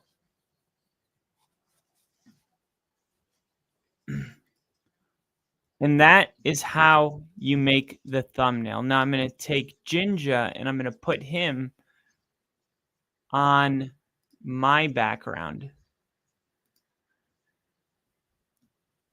Here we go. Dude, I just got you on the background in this soothing. I'm in a pine deep, but got me thinking about Bill, man. Love Bill. Love it. Pebble! Video pic editing can take as long as you're willing to work at it. I felt good. I feel good, dude. Feel good. Dude, post game call in. Definitely. I want to actually start doing that more as well. Crafty, this game's effectively over. Oh man, I know. That's the irony of it. Okay, so let me open up a new tab, create live stream. We're going to go Bucks at Rams. Sunday Night Football, Week 12. Join us! Exclamation mark. Schedule for later. Upload thumbnail. Only football. Boom.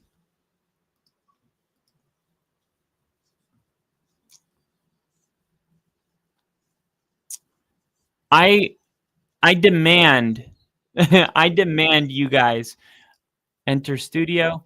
I demand you guys to be there. See, enter, go live and play intro.